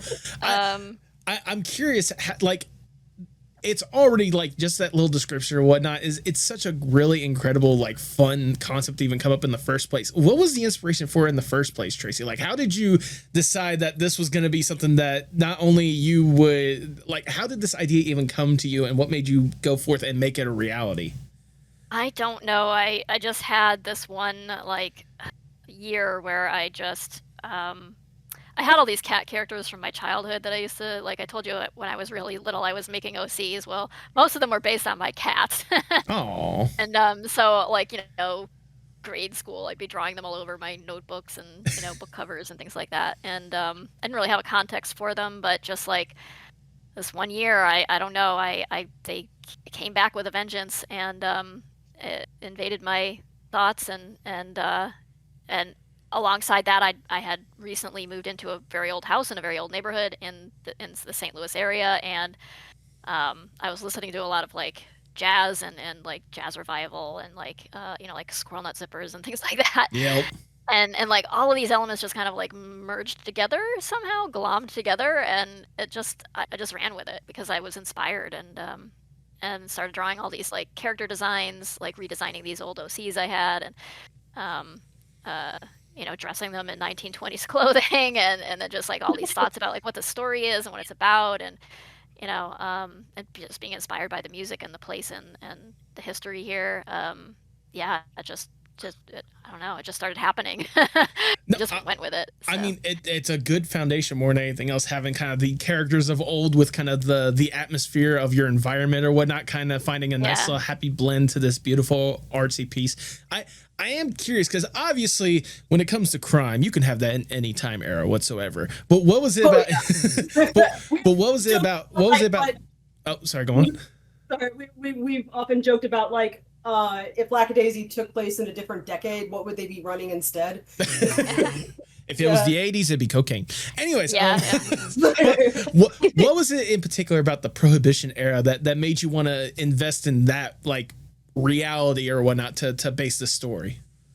I think a little bit it was because St. Louis is like a brewing city, brewing town, and it had been relatively devastated by Prohibition, actually. All these breweries shut down. Like the Anheuser-Busch survived, but most of the other breweries did not. Mm-hmm. And this one, the Lemp Brewery in particular, was just fascinating to me. And they had these like all these underground, like literally St. Louis sits on top of a cave system, limestone caves, and the caves were actually part of like brewing history, very integrated in that.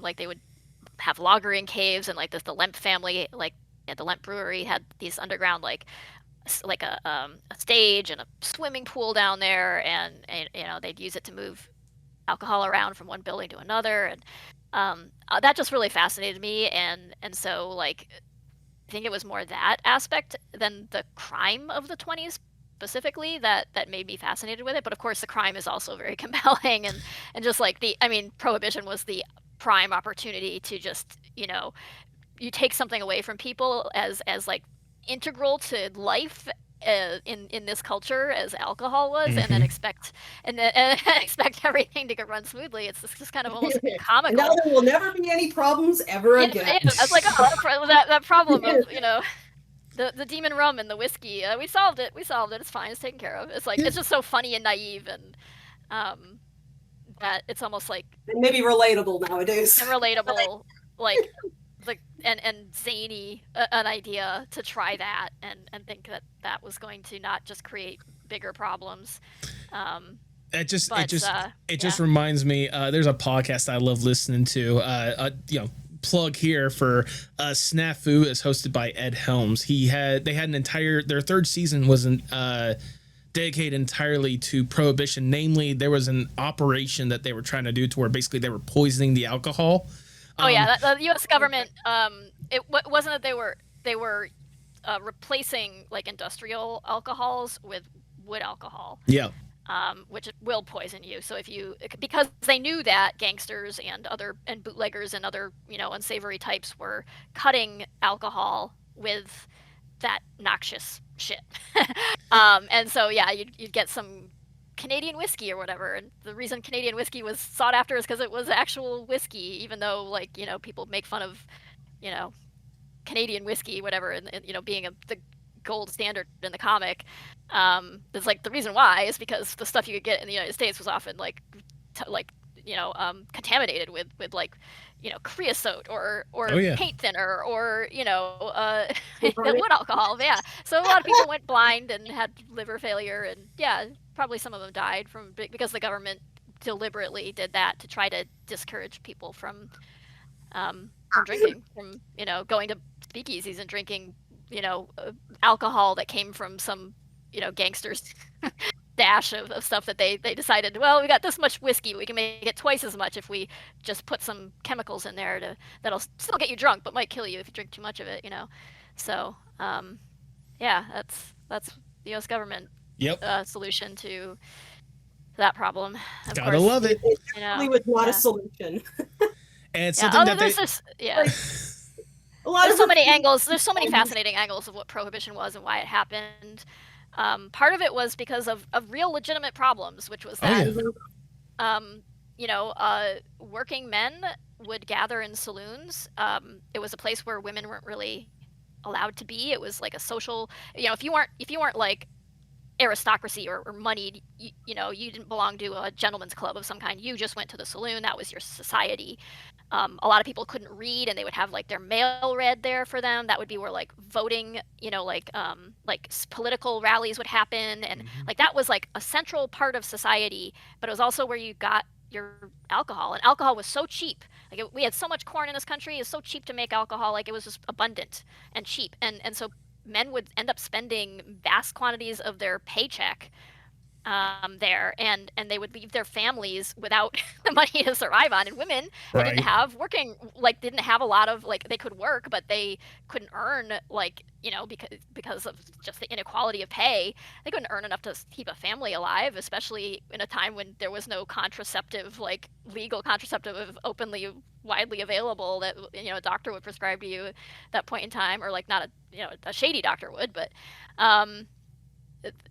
that's a whole other discussion. But like but you were just left with this ruin for your family because your husband was drinking the money away.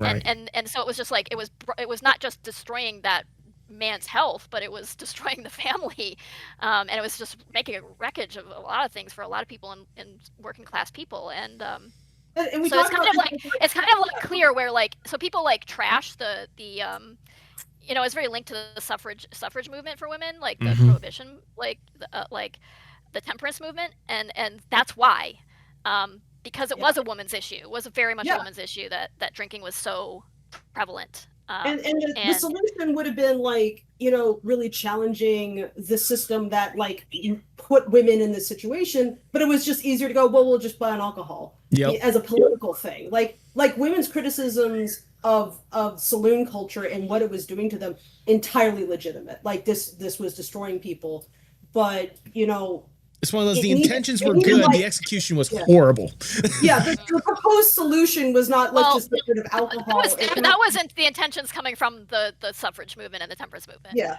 But there were other political factions, of course, like everything. Any political thing is so many facets to it. Like there were also lots of like people who were xenophobic and racist, who and concerned about like the Bolsheviks, who wanted and the anarchists coming from Europe. Oh God, like they wanted a reason, like they saw Prohibition as a reason to spy on these communities. Like they could like, because a lot of communities like especially Catholics and Jewish people and everything, like there's alcohol involved in religious practices. So so it becomes like a tool. It's like, well, if we criminalize parts of the religious practice without saying the religion is criminalized, then we have a way to it's just an avenue for persecuting and prosecuting people that they considered unwanted in this country. And so a lot of like, there were a lot of groups that were very like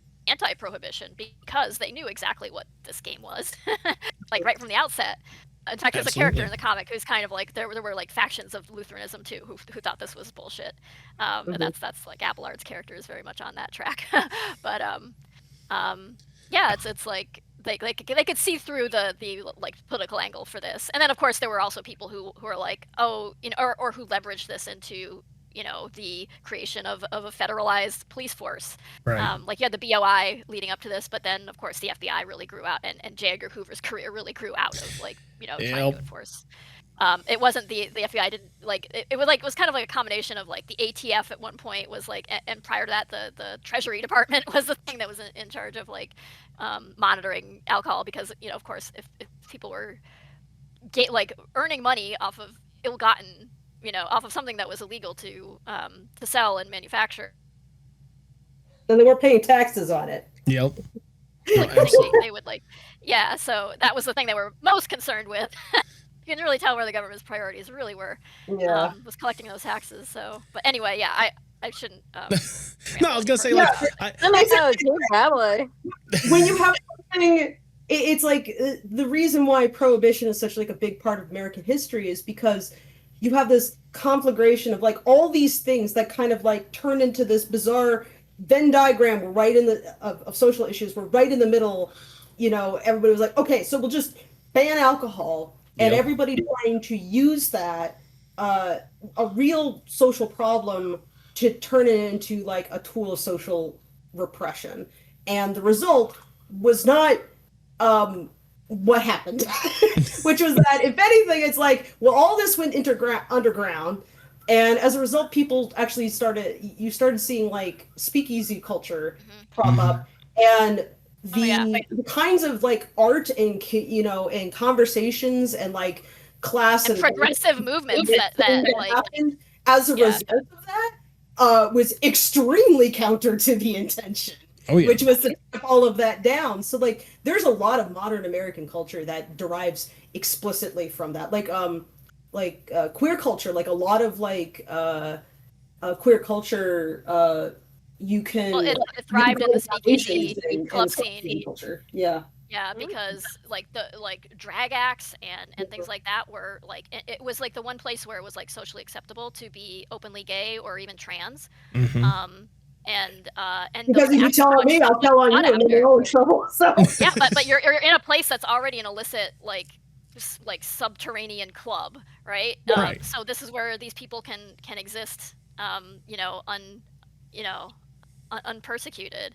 Yeah, the criminals just want your money. They're not interested in, you know, greater social acceptance from like the government and so on. So like they have no reason. So it was also a place where like racial mixing was happening when it wasn't otherwise like acceptable. Like there was still a lot of like, you know, a lot of bullshit. But yeah, I mean, and women just being out unchaperoned and being able to drink outside of the home, wearing dresses that go up past the ankle. What? Yeah, it was like compared to like the Victorian and Edwardian eras, and even like the style of dress. Like if you look at the 20s, like it looks quaint to us now, but if you look at the difference, like how shorter dresses got, how much less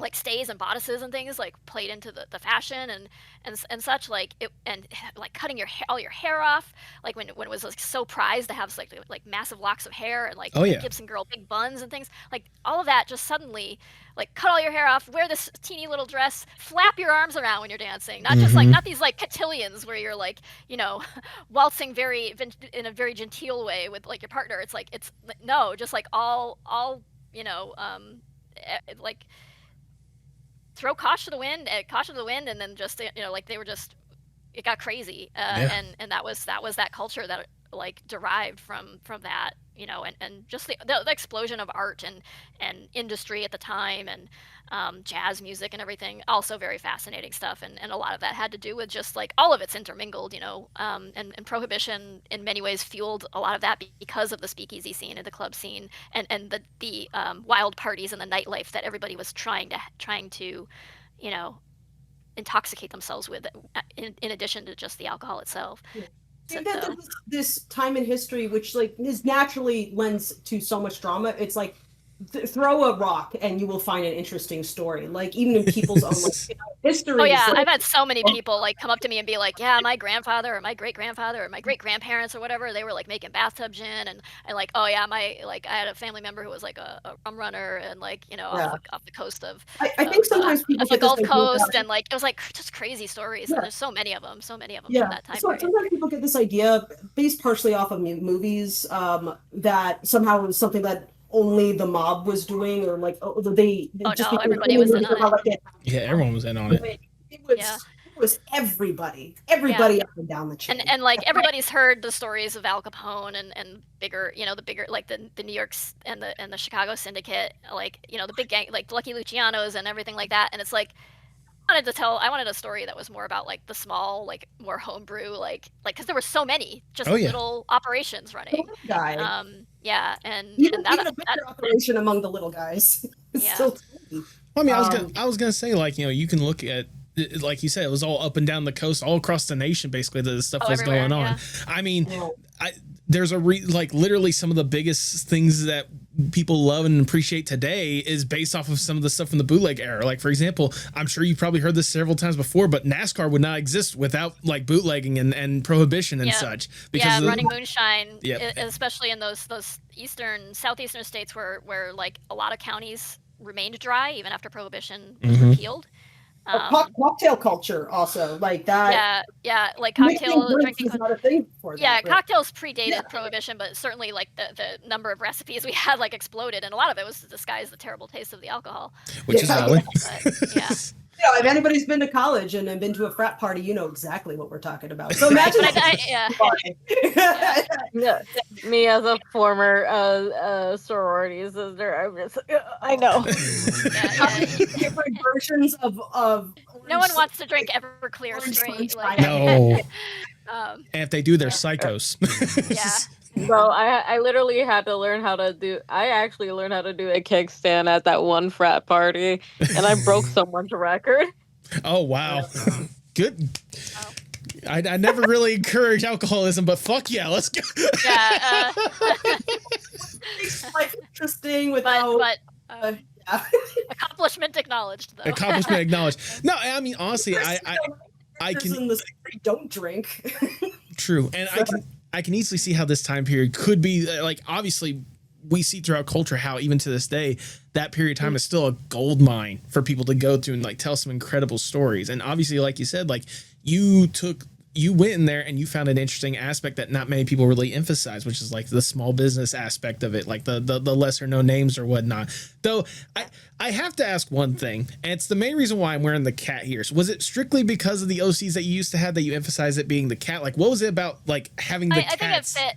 I think it's like because it was cats, it was like this especially felt like this 1920s gangsters thing felt like it fit because cats are just so innately morally gray in our mythos of them. And even, if you have a cat, sometimes they just don't give a shit, but you're charmed by them anyway. And that personality of being able to, because gangsters had really captured, especially starting after like the Depression began, like gangsters really captured the imagination of American audiences and became kind of folk heroes in a way, because the system had failed them so badly. It's like, oh yeah, these like Bonnie and Clyde types, these bank robbers, these babyface Nelsons, and John Dillinger and things like that, like became folk heroes because they were just like, even though they were in it for themselves and it was all selfish sociopathic behavior they were enacting, like it read as like a middle finger to the system that had done everybody badly, had just failed everybody. And so them robbing banks when banks were foreclosing on people's homes so regularly was like, yeah, stick it to them, Yeah. Fuck it. So like gangsters have always like kind of like, I think in occupied this weird space of being like celebrated, but also like, oh no, naughty, like, and they are genuinely like often very awful people, but unforgivable. But like when they thumb their nose at the big guy, that's when they're celebrated. But it's easy to cheer for them somehow, and you do want to just kind of like see what it's going to end badly, but you just want to see what they're going to do. So yeah, I think the cat thing just fit that so well in my mind. And then there's just all those, you know, like I guess visual, like kind of a visual pun of like jazz cats and alley cats and fat cats, and you know, this is cats and spats, cats with cats, cats Yep. and hats. You know, that's just the Calico cats. things it is. People Yeah, ask, exactly. well, what if the cops were dogs or whatever? And that was another thing we were afraid of. It was just like getting told, oh, what if they were running catnip and milk instead of rum? And what if the cops were dogs actually? And it's like, yeah, when we were pitching, we were always cognizant of a few different things where they kind of want to make it family friendly, you know, a lot of the time, and so they'll ask you questions about like, well, these character designs are so cute, we're worried that kids are gonna be, you know, it's gonna read as like a kid's cartoon, and so we maybe want to, like, that's why a lot of adult cartoons have that like deliberately ugly, like, at least in Western media, it's the idea it's weird. You don't want to watch it. It looks like it's not. It's like it has to visually telegraph that this isn't cutesy stuff for kids, you know. Right. Which is ironic because at this point I've started associating the look of cartoons like that as being primarily not for adults, that they're like the sense of humor, it just feels more juvenile. Right.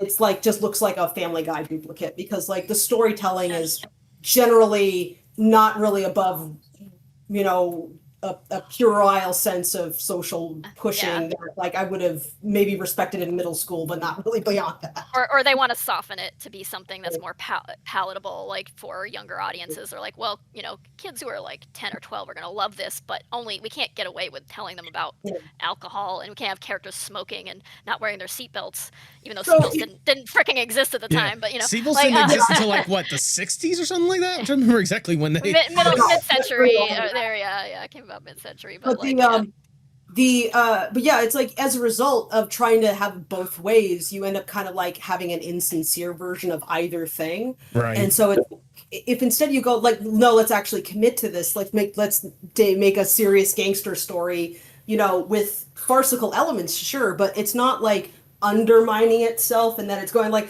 haha, isn't it so wacky that we're cats, and like turning into the camera and like winking basically constantly. I think there are points in any art form where sometimes that hits better. Like Shrek, you know, was a breath of fresh air when it came out because that, you know, the standard was like everything feels very cutesy or whatever, and it was thumbing its nose at Disney. But like that doesn't really stand out now. And it's like a sincere take on something that would otherwise not be treated very seriously, I think can actually have somewhat more of a timelessness to it because it doesn't exist in only its own time. I mean, think about like films like, you know, like Toy Story. It's like these toys are coming to life and they're going on like this big adventure, and like this one has to learn about like, you know, basically sharing the person he loves with other people, and that they also have value, and that he shouldn't just see himself as like, you know, the soul of toy. It's like Andy belongs to other people too. Right. They didn't treat that film and go like, haha, they didn't stop and have the toys go, isn't it silly how we're all toys? Oh, what a wacky hijinks or anything like that. That would have undermined the whole point. And so it was like a funny movie that is definitely playing around with like the goofiness of them being toys. But at no point does it stop and go like, aren't you like feeling awkward about watching this, you know, cartoon show? It's like, nah. And that's, you know, earlier we were talking about like that Chip and Dale quote unquote live action movie, and that's what bothered me. It's like it makes you want to feel bad for watching it. Like the joke is that they even tried to write this story, and I'm like, you know, I want to see what you love about it, man. Like I'm not what you hate about it. Like it feels like your social commentary is aimed in the wrong direction. Like you're trying to shame your audience. I'm not sure. I guess it hits with some people, but it certainly didn't hit with me, and I felt bad about that because, like, I wasn't just a Lion King fan as a kid. When I was even younger, I really loved Chip and Dale. Oh yeah. So yeah. So it's not that I have a great nostalgia for it. I know that the cartoon show was, you know, you rewatch, it's not like amazing, and it's not like I'm greatly offended that anybody changed Chip and Dale, but it just felt sad that to watch something where it felt like the people who were writing it didn't understand what people enjoyed about the original cartoon and what they gravitated towards, and then try to, you know, find some love in that. And that makes me kind of sad. It's like, oh, you didn't understand what I liked about this.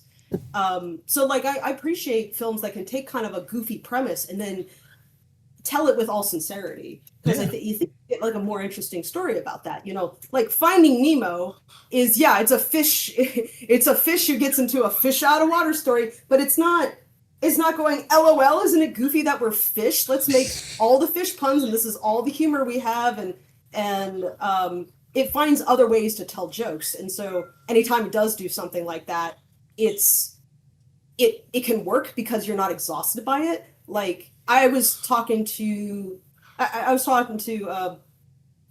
you earlier about like how I really enjoyed Goat Movie. They Yes. allowed one screaming fainting goat joke, and it earned it. And so I was like, ha! When that happened, then they don't do it again.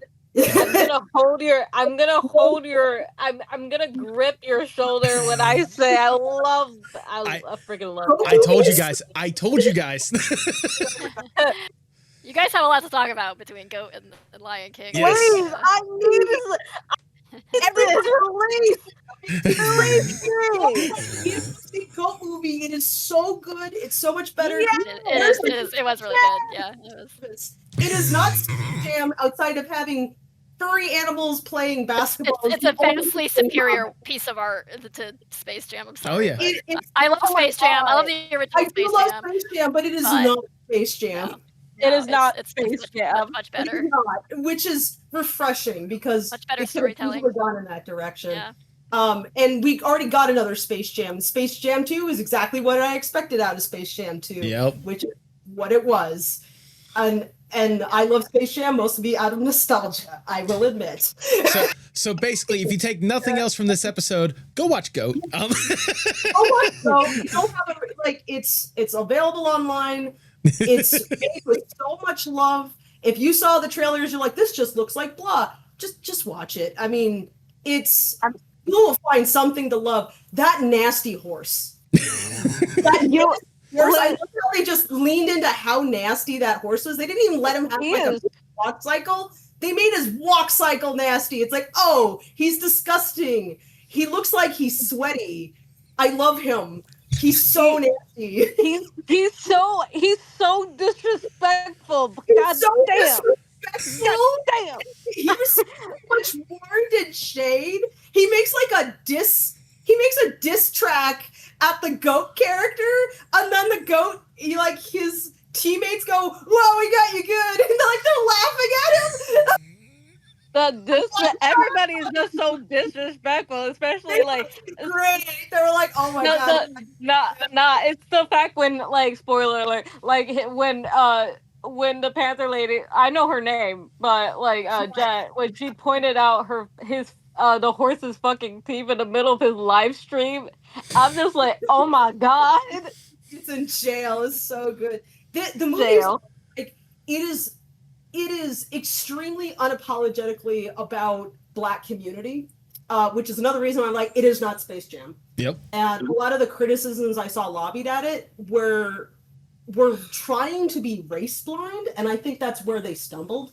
Because if you don't understand that the movie is coming from the point of view of sports as a form of community bonding and what that means to people, then you're not going to understand the arc of the story, which is finding that your spark is often with the people that you are working with or helping champion, and how they champion you and how that feeds into each other. Mm-hmm. And I think that's a really cute story to tell. And like, I think that honestly, like, the film is especially a good kind of film to show to anybody who's just like young adult, like teenagers and stuff. I think would get a lot out of it, because I think it takes its subject matter seriously enough and has a lot of fun, and there's a lot of visual fun and humor that I think that also would hit pretty well with the younger crowd. Right. I really don't like calling it TikTok humor or whatever, because it's a lot of Black culture is what it is. And so when anybody says, well, that's just TikTok jokes, it's like, no, that's Black culture that then gets appropriated into TikTok culture. So you have it backwards. But it's a fantastic movie. I think more people need to see it and appreciate it. And if you're an artist, you will find some kind of inspiration from it. Like, if you love the visuals of Spider-Verse, this is like just another evolution on that. It's not repetitive to it. It's definitely has its own feel and vibe. And I think it's just like one of the better things that Sony Animations has put out. And I think it's a miracle that something like just that fucking solid came out. And There oh we my go. God, there's so much queer energy in that film. Like, Everyone is such a fruit salad in that movie. the lizard. Yeah. No, I mean, obviously, it is a fantastic film on its own accord, and people should definitely go watch it. But again, let's get back to Lackadaisy, shall we? Sorry.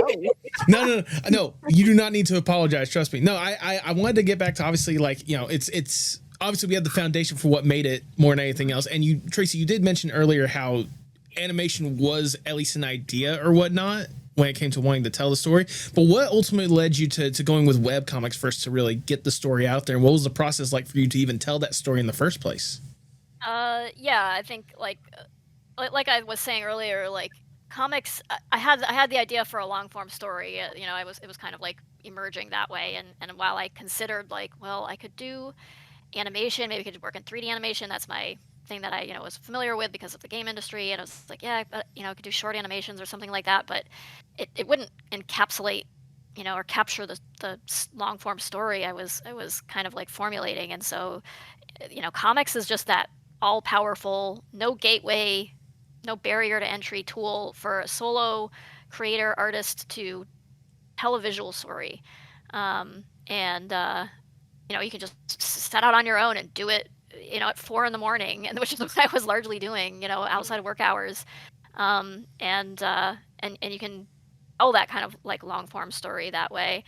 And you can do it by yourself, and you can publish it yourself on the internet. And so that was my chosen outlet. Even though when I closed my eyes and I would see scenes in the story play out, you know, in my imagination, what I was seeing was like a 2D animated film, like it looked like a Don Bluth film or something, you know, in my head. And so I think maybe that's why like I kind of grokked where you were coming from, is that like a lot of my approach to Black Blood Alliance and then my own comic was also like, how do I take that kind of more right, it's kind of like, how do I make this feel like an animated film story thing, that like the stuff that inspired me most as a kid, and make it feel like that, but it's a comic, you know. And but that's all I can do because I'm a solo artist. But comics, like, I don't mean to diminish comics, because it's like, it's such a powerful tool. It's such a, like, the amount you can even do that speaks the amount to I learned and the amount of respect I gained for like everything that goes into making comics by doing comics has been like just life changing. Like my respect for comics obviously skyrocketed because I just realized just how much work it is, how many disciplines are involved in making one. Oh yeah. From writing to layout to like staging and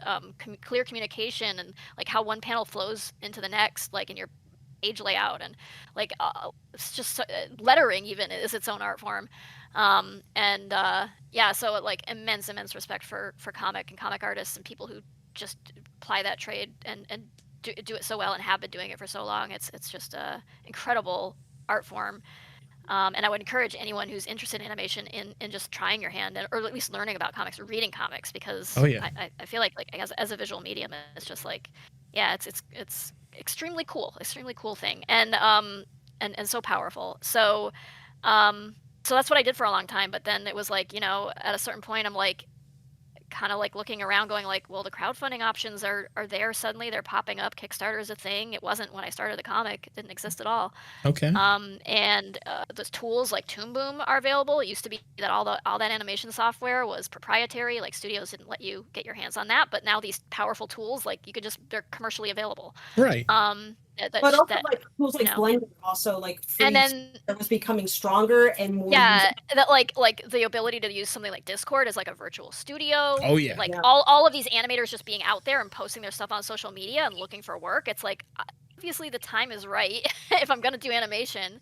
You know, I'm not getting any younger, and so like I said, that idea of doing it was burning in my mind at that moment, and those are the reasons why, I think. And that although I'd been doing the comic for years, and I kind of just, you know, at some point I think I settled into like, well, it's just going to be a comic, and that's how I'm going to tell this full story.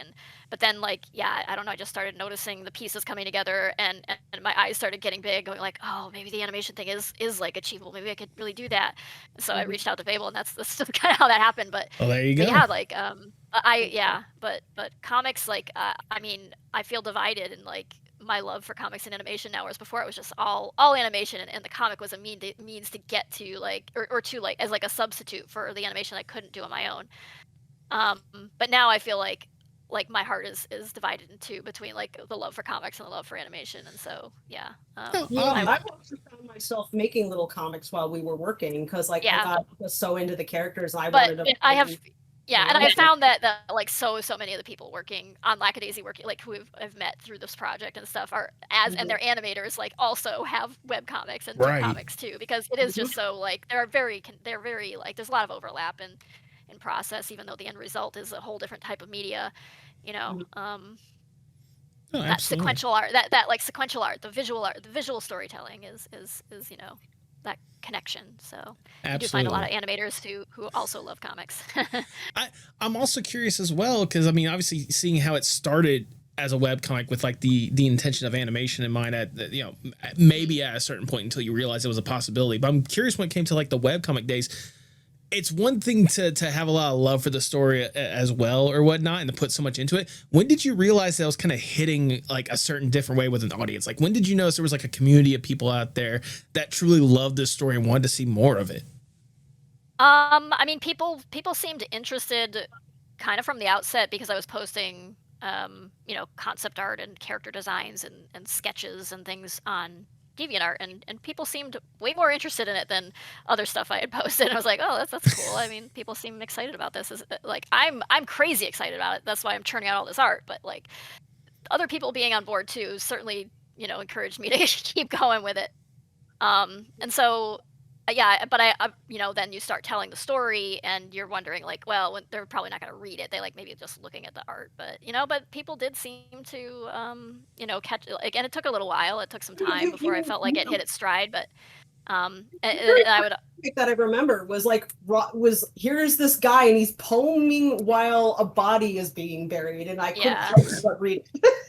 Yeah, yeah, that was the Slipshod comic where Rocky's like reciting a poem while Freckles doing all the hard work of burying a body. Yep. I mean, hey, you gotta admit and that kind of remained kind of like face like this. How could you not? Yeah. So yeah, but I don't know. I think I've always been kind of like, I'm not quite sure where I stood.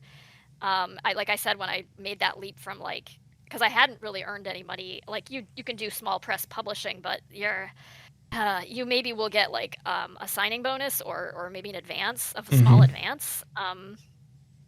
But it's very hard to actually make any money on that. Like you're not going to be so widely distributed or widely available suddenly that you're gonna, you know, you kind of got to work your way up in the publishing world. Right. Yeah.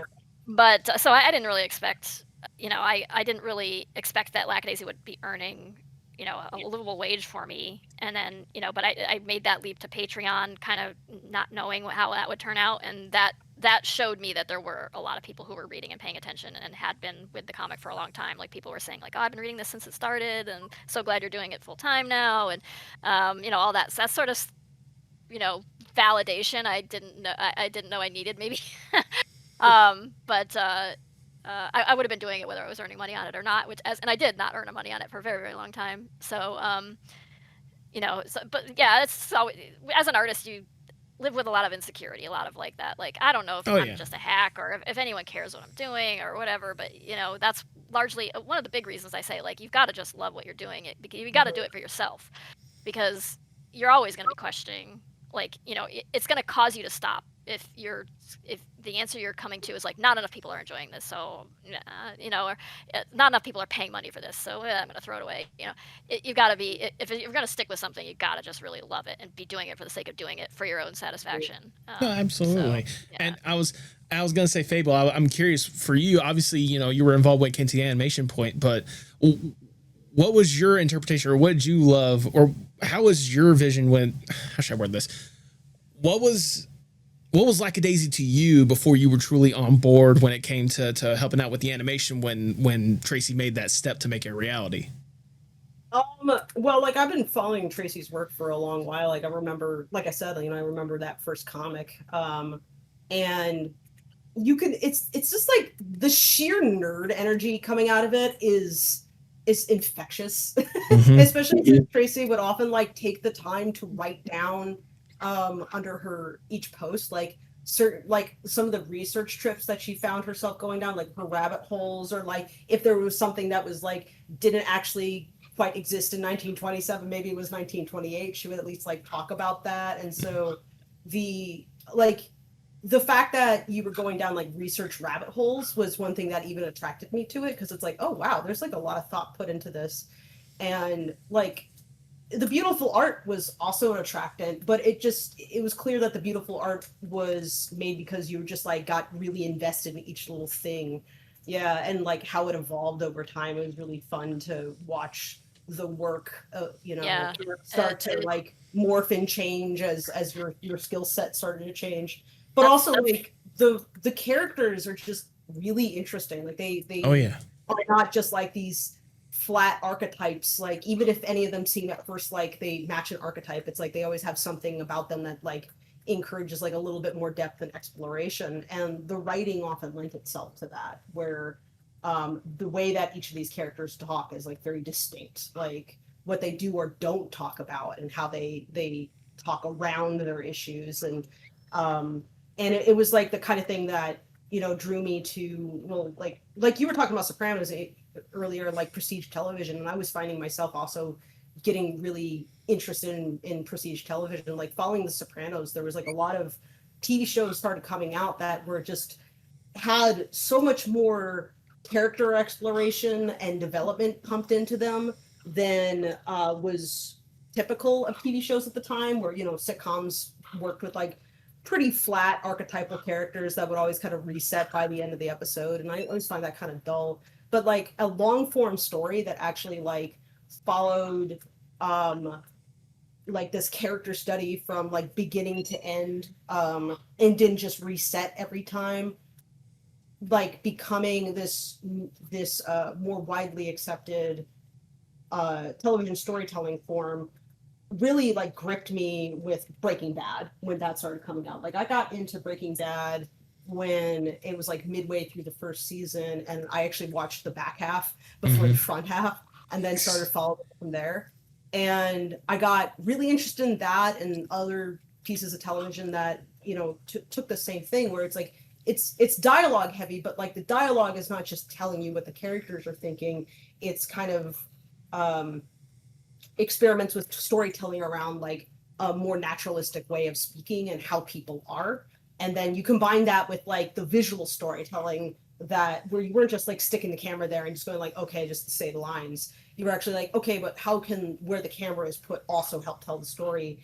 And like even in our production, like I find myself calling certain things like the Vince Gilligan shot, where you look around the environment and go, okay, here's how it typically would be shot. Right. How do we make it interesting by sticking the camera somewhere else? And you like, well, can I perch the camera on the ceiling or on the shelf or like behind here or there? And it's like leaning into like more surreal or abstract ways of framing your shot in order to keep telling your story, and so that you can get something that's visually compelling, even if it's just two characters talking to each other.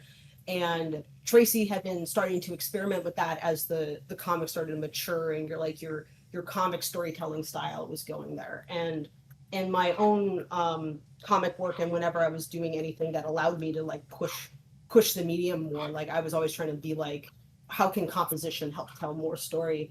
And I found that very inspirational, and seeing somebody else who was like experimenting with that kind of form was very encouraging to me. And so like I started my own webcomic, once I was branching off of just Black Blood Alliance stuff, and I started the zombie apocalypse comic called Omegog, which is it has been in hiatus for a while. I do want to pick it up again, but life really got in the way. Yeah, but that's fair. A lot of what I was doing was just trying to experiment with that kind of storytelling style. And oh man, have I been loving some of the stuff that Vince Gilligan has been putting out still. Like Prohibition is amazing. It's just reinforcing why I love that guy's work so much. There you go. I've got to step away for about 5 minutes. I'll be right back. Okay. Oh, okay. That's fair. Sorry about that, guys. All right. Yeah, I might have gone off topic though. Just a little bit, just a little bit. But Sorry, no. you can always steer me back. It's fine. I'm not offended. No, you don't need to apologize. It's just I was curious, especially like I can understand why that kind of love for like the other serialized stuff. I can see how Tracy implementing into like the web comics or whatnot kind of made. I saw that we shared a lot of interest in common. You could kind of just tell by looking at our work. And it turned out that we were both also like from New England, and we had a lot of taste in common. Like she's from Massachusetts, I'm from New Hampshire. Okay. But I think somehow that must have influenced us, and we didn't know each other growing up or anything. And, right. Nothing like that. But sometimes it's interesting. You just like meet up with somebody, and there's some kismet there. I can tell you from firsthand experience that I've got several groups of friends, including Tipsy right here, to where I've never met them in person. I never grew up with them, but like they're some of my closest friends. I feel like I could just talk with them about just about anything that pops up. Yeah. I mean, Tipsy's also from fairly around the New England area. I don't know if you count Jersey as New England area or whatnot, but that is not New England. Okay, that is not New England. You are not going to disrespect my state like that. I apologize. I am not the best when it comes to geography. New Jersey, New England. It's like, listen, you. Everybody up and down the East Coast hates you now. Great. That's the one thing I needed with this episode. Now all of Jersey knows. Yes, it's so funny. I am my one side of my family though is like a bunch of Jersey Jews who live in Jersey and New York City, so that it is very funny. It's not like that's a non-influence for me, but no, I grew up in New Hampshire otherwise. What I was trying to get at is the fact that like me and Tipsy are several states away or whatnot, but like I feel like I could just go to Tipsy and talk about just some random BS that's going on, and we're just like we're that close when it comes to it more than anything else, you know. I threatened him the first time we met. Yes, you did. You did. You also thought that my state was a big producer when it comes to corn, or like you associated my state with corn. For context, I live in Georgia. I kept saying that. I kept thinking he lived in Ohio. Yeah, that's the thing. She thought I lived in Ohio. Well, you did say that you were from Illinois. So that's the thing I emphasize. No, that's the thing I emphasize. I am from Illinois. No. I finally have some back of it. You know what, Fable got my back. Great, I'm getting ganged up on my own podcast. On our podcast, I should say. That's right. I'm sure someone throwing corn in Illinois. So, I am also curious as well. When it came to, obviously, with Tracy getting you involved when it came to the animation aspect, what was that experience like for you? Like, how surreal was it kind of be to have Tracy be like, hey, I have this idea for an animation. Can you help me make it a reality? I mean, like, I have been wanting to do something like that for a while. Like, if Kay had ever been down for it, I would have pushed to have... Sorry, my bird is yelling. That's fine. That's fine. What, you want to answer the question, Enzo? Do you have something to say? Sorry, for anybody who doesn't know, I have 3 parrots. They're all Kayaks, and they have opinions. And one of them has a lot of opinions right now. So, 1 second. Let me since put him in the podcast. Take a second. Hey, what is it? What do you want? What do you want? So glad I did not miss this. I know, right? I'm glad you were able to make it. That ass.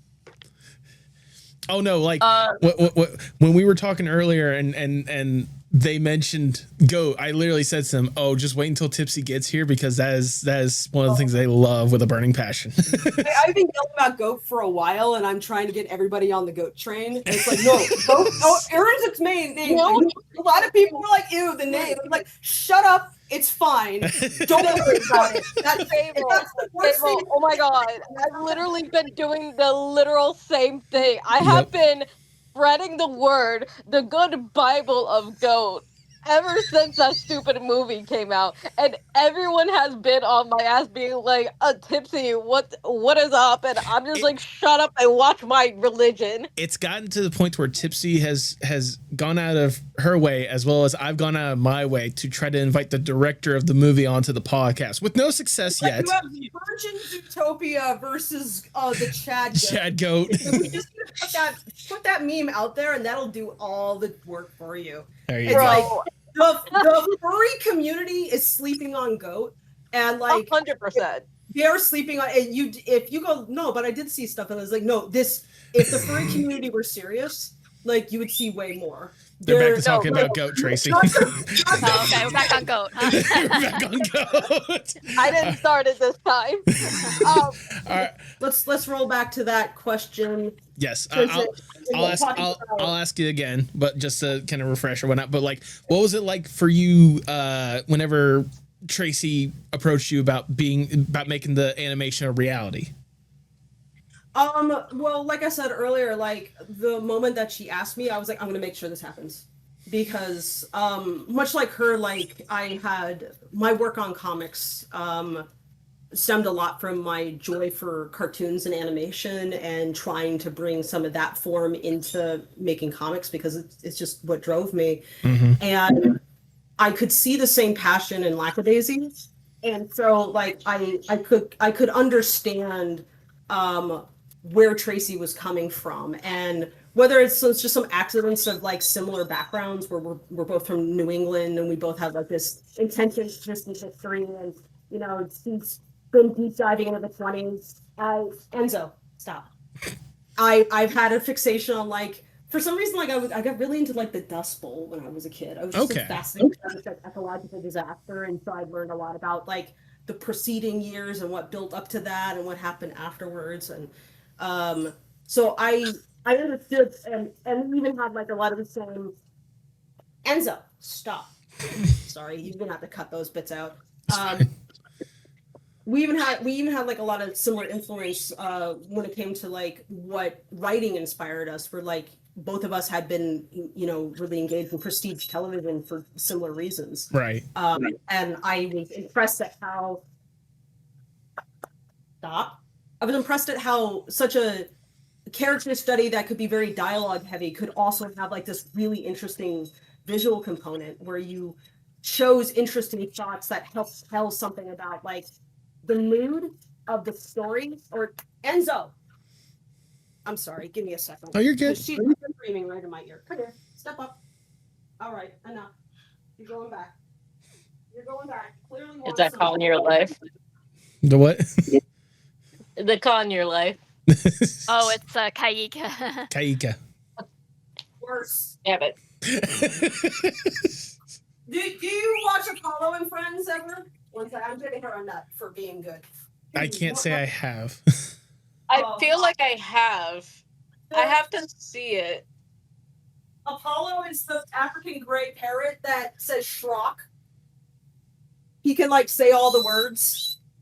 The guy holds up and it's like, what is this made of? And he's like, paper. Oh, okay. I know exactly who you're talking about. I know who you're talking about. Yeah, those two green yellow birds that interrupt those videos, those are kayaks. All kayaks are that way. All of them. So yeah, I'm surrounded by 3 of those. Jesus.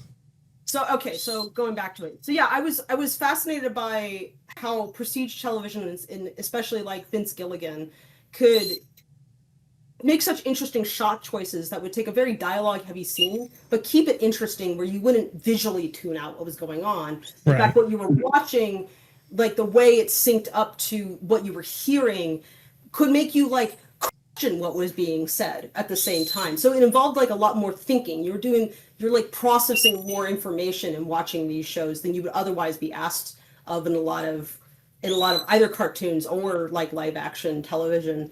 And I like something that like doesn't neglect different parts of what is like a multimedia storytelling medium. It's interested in how what looks and sounds and like how it's edited and everything, like how it all feeds into each other. And it's not just relying on any one thing to tell its story. It's like I get very tired of watching shows where it's really just a radio play with some pictures attached. It's not, again, I'm not saying that you can't do stuff like that. I'll find a lot of shows like entertaining to listen to with that kind of thing, but they're not entertaining to watch. Mm-hmm. And especially in animation, like that's just a very efficient way to tell a story when it's written by like writers who really only write. They haven't really worked in animation. They just write scripts. This is what they know, so they rely on that. Or like they're used to writing for SNL or whatever, so they just write skits. Yep. And as a result, like you have a lot of cartoons that just sort of don't they don't like find like a good marriage of like the different media to like help forward the story. And I got a lot of that out of, you know, watching like some great examples of things. So yeah, it's one reason why I found myself being drawn to prestige television, just being fascinated by like people actually trying to like do character studies that were in longer form storytelling than what had existed prior. And that's kind of like old news nowadays, but it used to be like very new. Like, but yeah, so I just, you know, I latched onto the project just knowing that I could make this happen. I know where this passion is coming from, and I have a very similar passion, and I think I can, you know, that I can like bring out what I love about this, and it will be true to what it is. It's not like, it's not going like, well, we can fix this part. It's like, no, I love this, and like I've even expressed to Tracy like, no, don't, you know, like lean into what's cool about this, like and don't like apologize for it or try to hide it or anything. Like we're not gonna like hide the fact that these characters are cats. Like I love that Rocky like is so engaged in his poetry and stuff, and you know, and I want more of that in there. It's like trying not to take that out, but that's also like a challenge even in like a medium, and trying to like integrate music into there, because now you have an opportunity to do that, and it's like, oh wow, there's so much you can do with adaptation. And I was really eager for the challenge and felt like, if I can't do this, who else could? Right. And I really wanted it to be me, is what it was. I wanted it to be me. I wanted to be the person that made this happen. And you know, I've like we talked about before, like I've worked on a number of projects where, you know, I would do my best at the task I was given, but being determined to actually be the person who brings this, you know, out into the world and presents it, and going like, no, really, I'm serious about this. I will pitch my whole heart into this. Sometimes you just know. It's like, this clicks for me and I'm going to make it happen.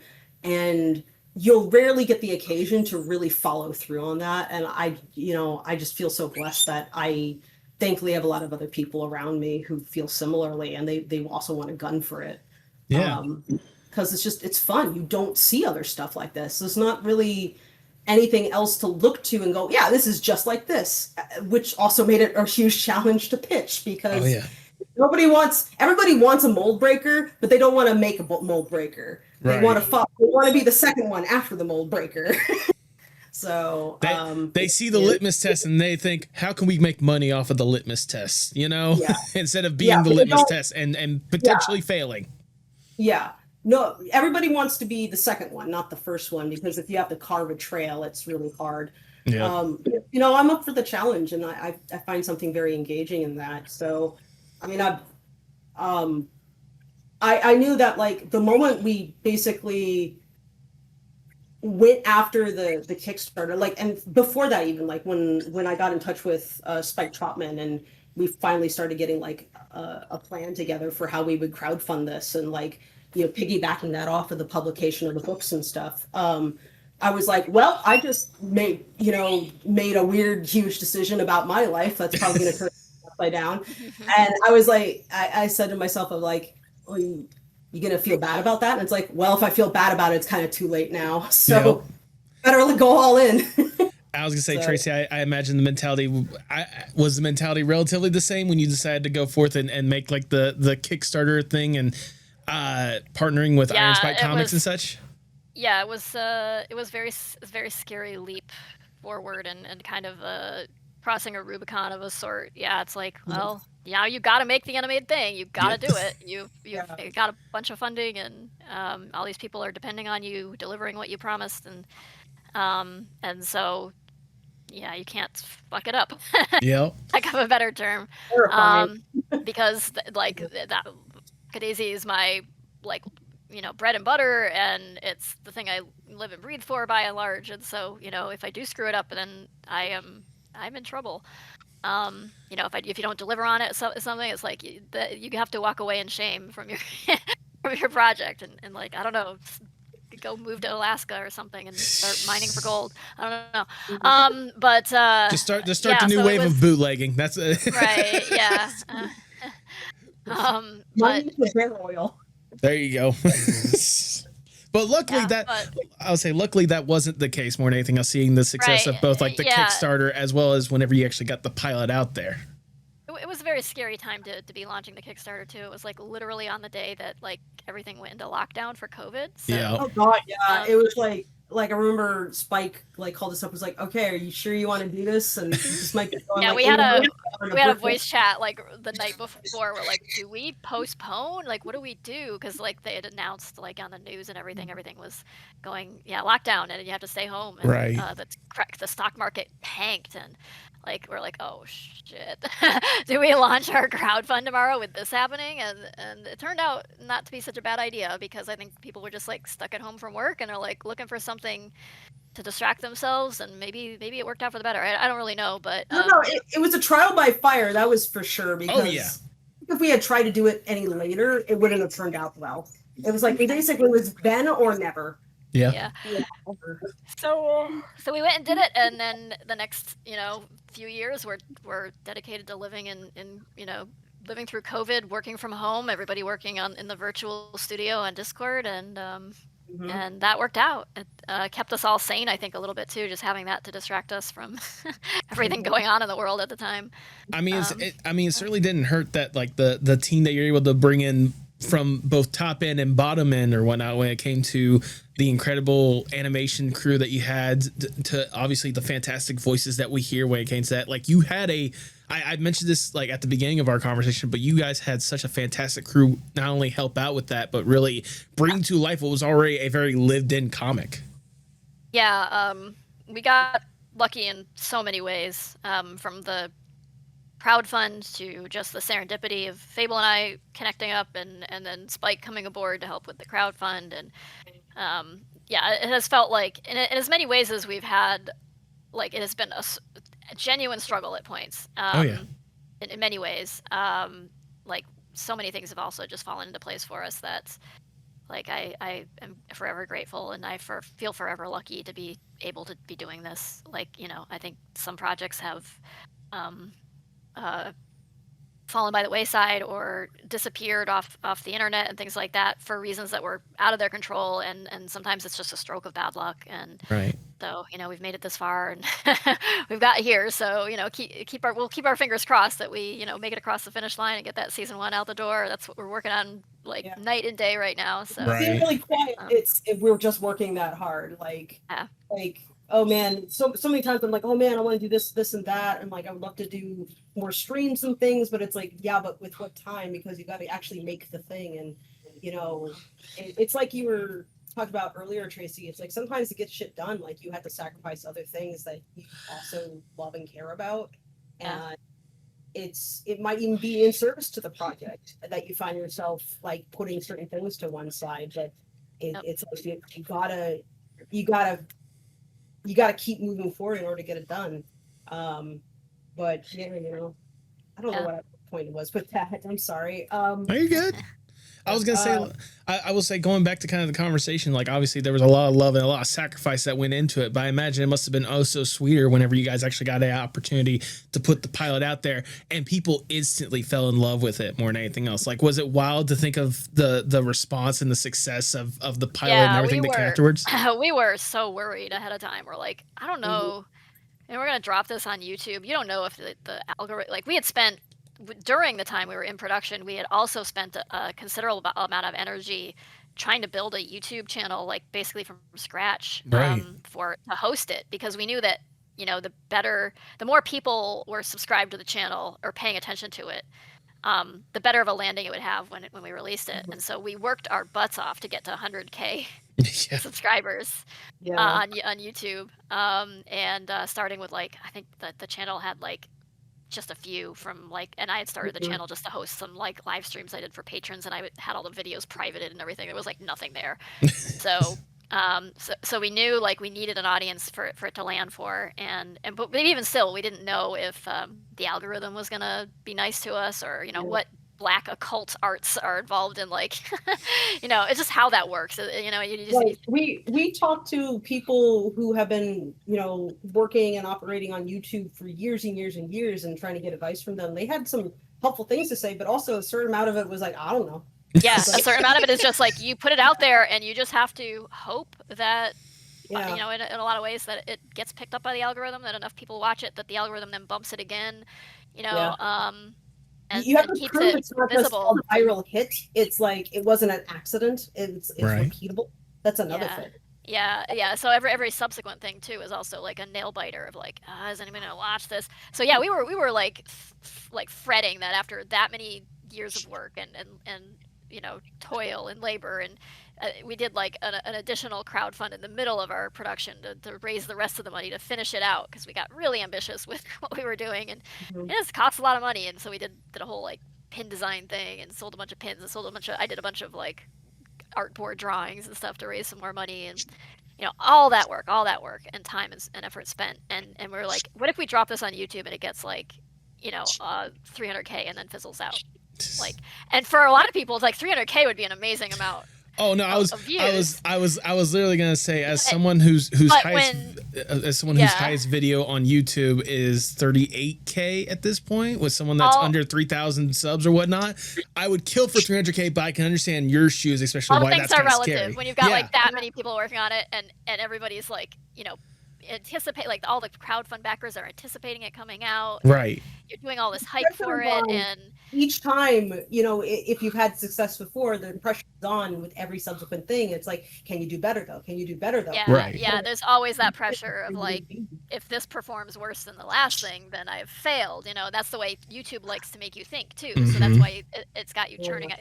But it like animation is very hard. Like the algorithm favors things that date frequently, and you're constantly pushing out, like regularly pushing out content. And I hate the word content, but but one positive aspect though of like all the previous legwork you had done is that once the pilot was out, like people got to go and they found the comic again, and they're like, oh my god. Well, it was more that like I think more people read the comic after the cartoon came out than had ever read it in the many years that it already existed. Like that's how more accessible like animation is, I think, in a lot of ways. Like when you're reading a comic that updates incrementally, at intervals that weren't always very evenly spaced, because I was working a job at the time. That like you'll have readers come and go, or you'll have people who come and read it every once in a while or whatever, and then forget that it exists, and and so even a relatively popular webcomic kind of exists in a state of, in general, obscurity. But animation hitting the YouTube channel, it's a lot. It's more of a passive like way of experiencing media. Like comics take a little bit more of an active commitment to, right. And so it reached a lot more people, and then suddenly a lot of people were looking at the comic. It crashed the website for the comic. In fact, we had Warren J, who runs Tracy's website. We were like, okay, we got to make sure the site's robust, because it's going to get bugged to death. Yeah, just knowing how the internet can be. Oh yeah, it rolled over, it died. But it's okay, we got it back. Yeah. But yeah, so that was really nice too. That it was like, it wasn't just that one thing. It was also like all the work leading up to it also got more eyes on it, and that was very satisfying, if a little bit terrifying. Oh yeah. But yeah, it performed better than we expected, and I was like, if it makes it to 1 million views, I'll be okay with that. I'll be happy with that. But it made it to a lot more than that, and it made it to that in a day, and that was like incredible to us. So so that encouraged us to make more, for better or worse. It's like, but now we got to keep going. if nothing else, never doubt the furry community, because they will come in masses. Furries, like there was a time in history when the patrons of the arts were royalty and aristocracy, and then the church, and now it is the suspiciously wealthy furries. And me kicking my little feet. It's not even just like suspiciously wealthy. It's like a lot of people who don't have a shitload of wealth, but they put money down for art because they know what goes into it, and they're like, a joke mostly. But yeah, I think Yeah. it's really just genuinely the furry community wants more art and Oh, yeah. wants more things, and they have a passion for it. They love it, and they love seeing creators create their stuff, and that's what, like, the furry community is unique in that way, and that it's really not built around IPs that are pre-existing, like bastions of a community, like, you know, Marvel or DC or Star Wars or whatever. It's like it is like it is a self-made like title It's or IP, you know. It's like it's all self-made stuff, you know. It's like they make the content that they want to enjoy and have conventions for and celebrate and everything, and so it's also it's inherently very participatory, where it's like it doesn't matter if this is literally your first day hearing about it. You could walk in and, you know, walk out with your government assigned persona and like 15 pieces of art if that's what you want. Sorry, congratulations, you participated. I will say thank you for saying government assigned persona, because that is the phrase I use every time I have someone draw my persona, because Tipsy's the one that gave it to me because I never had one beforehand. So I'm like, yeah, Tipsy gave me my government assigned persona. Yeah.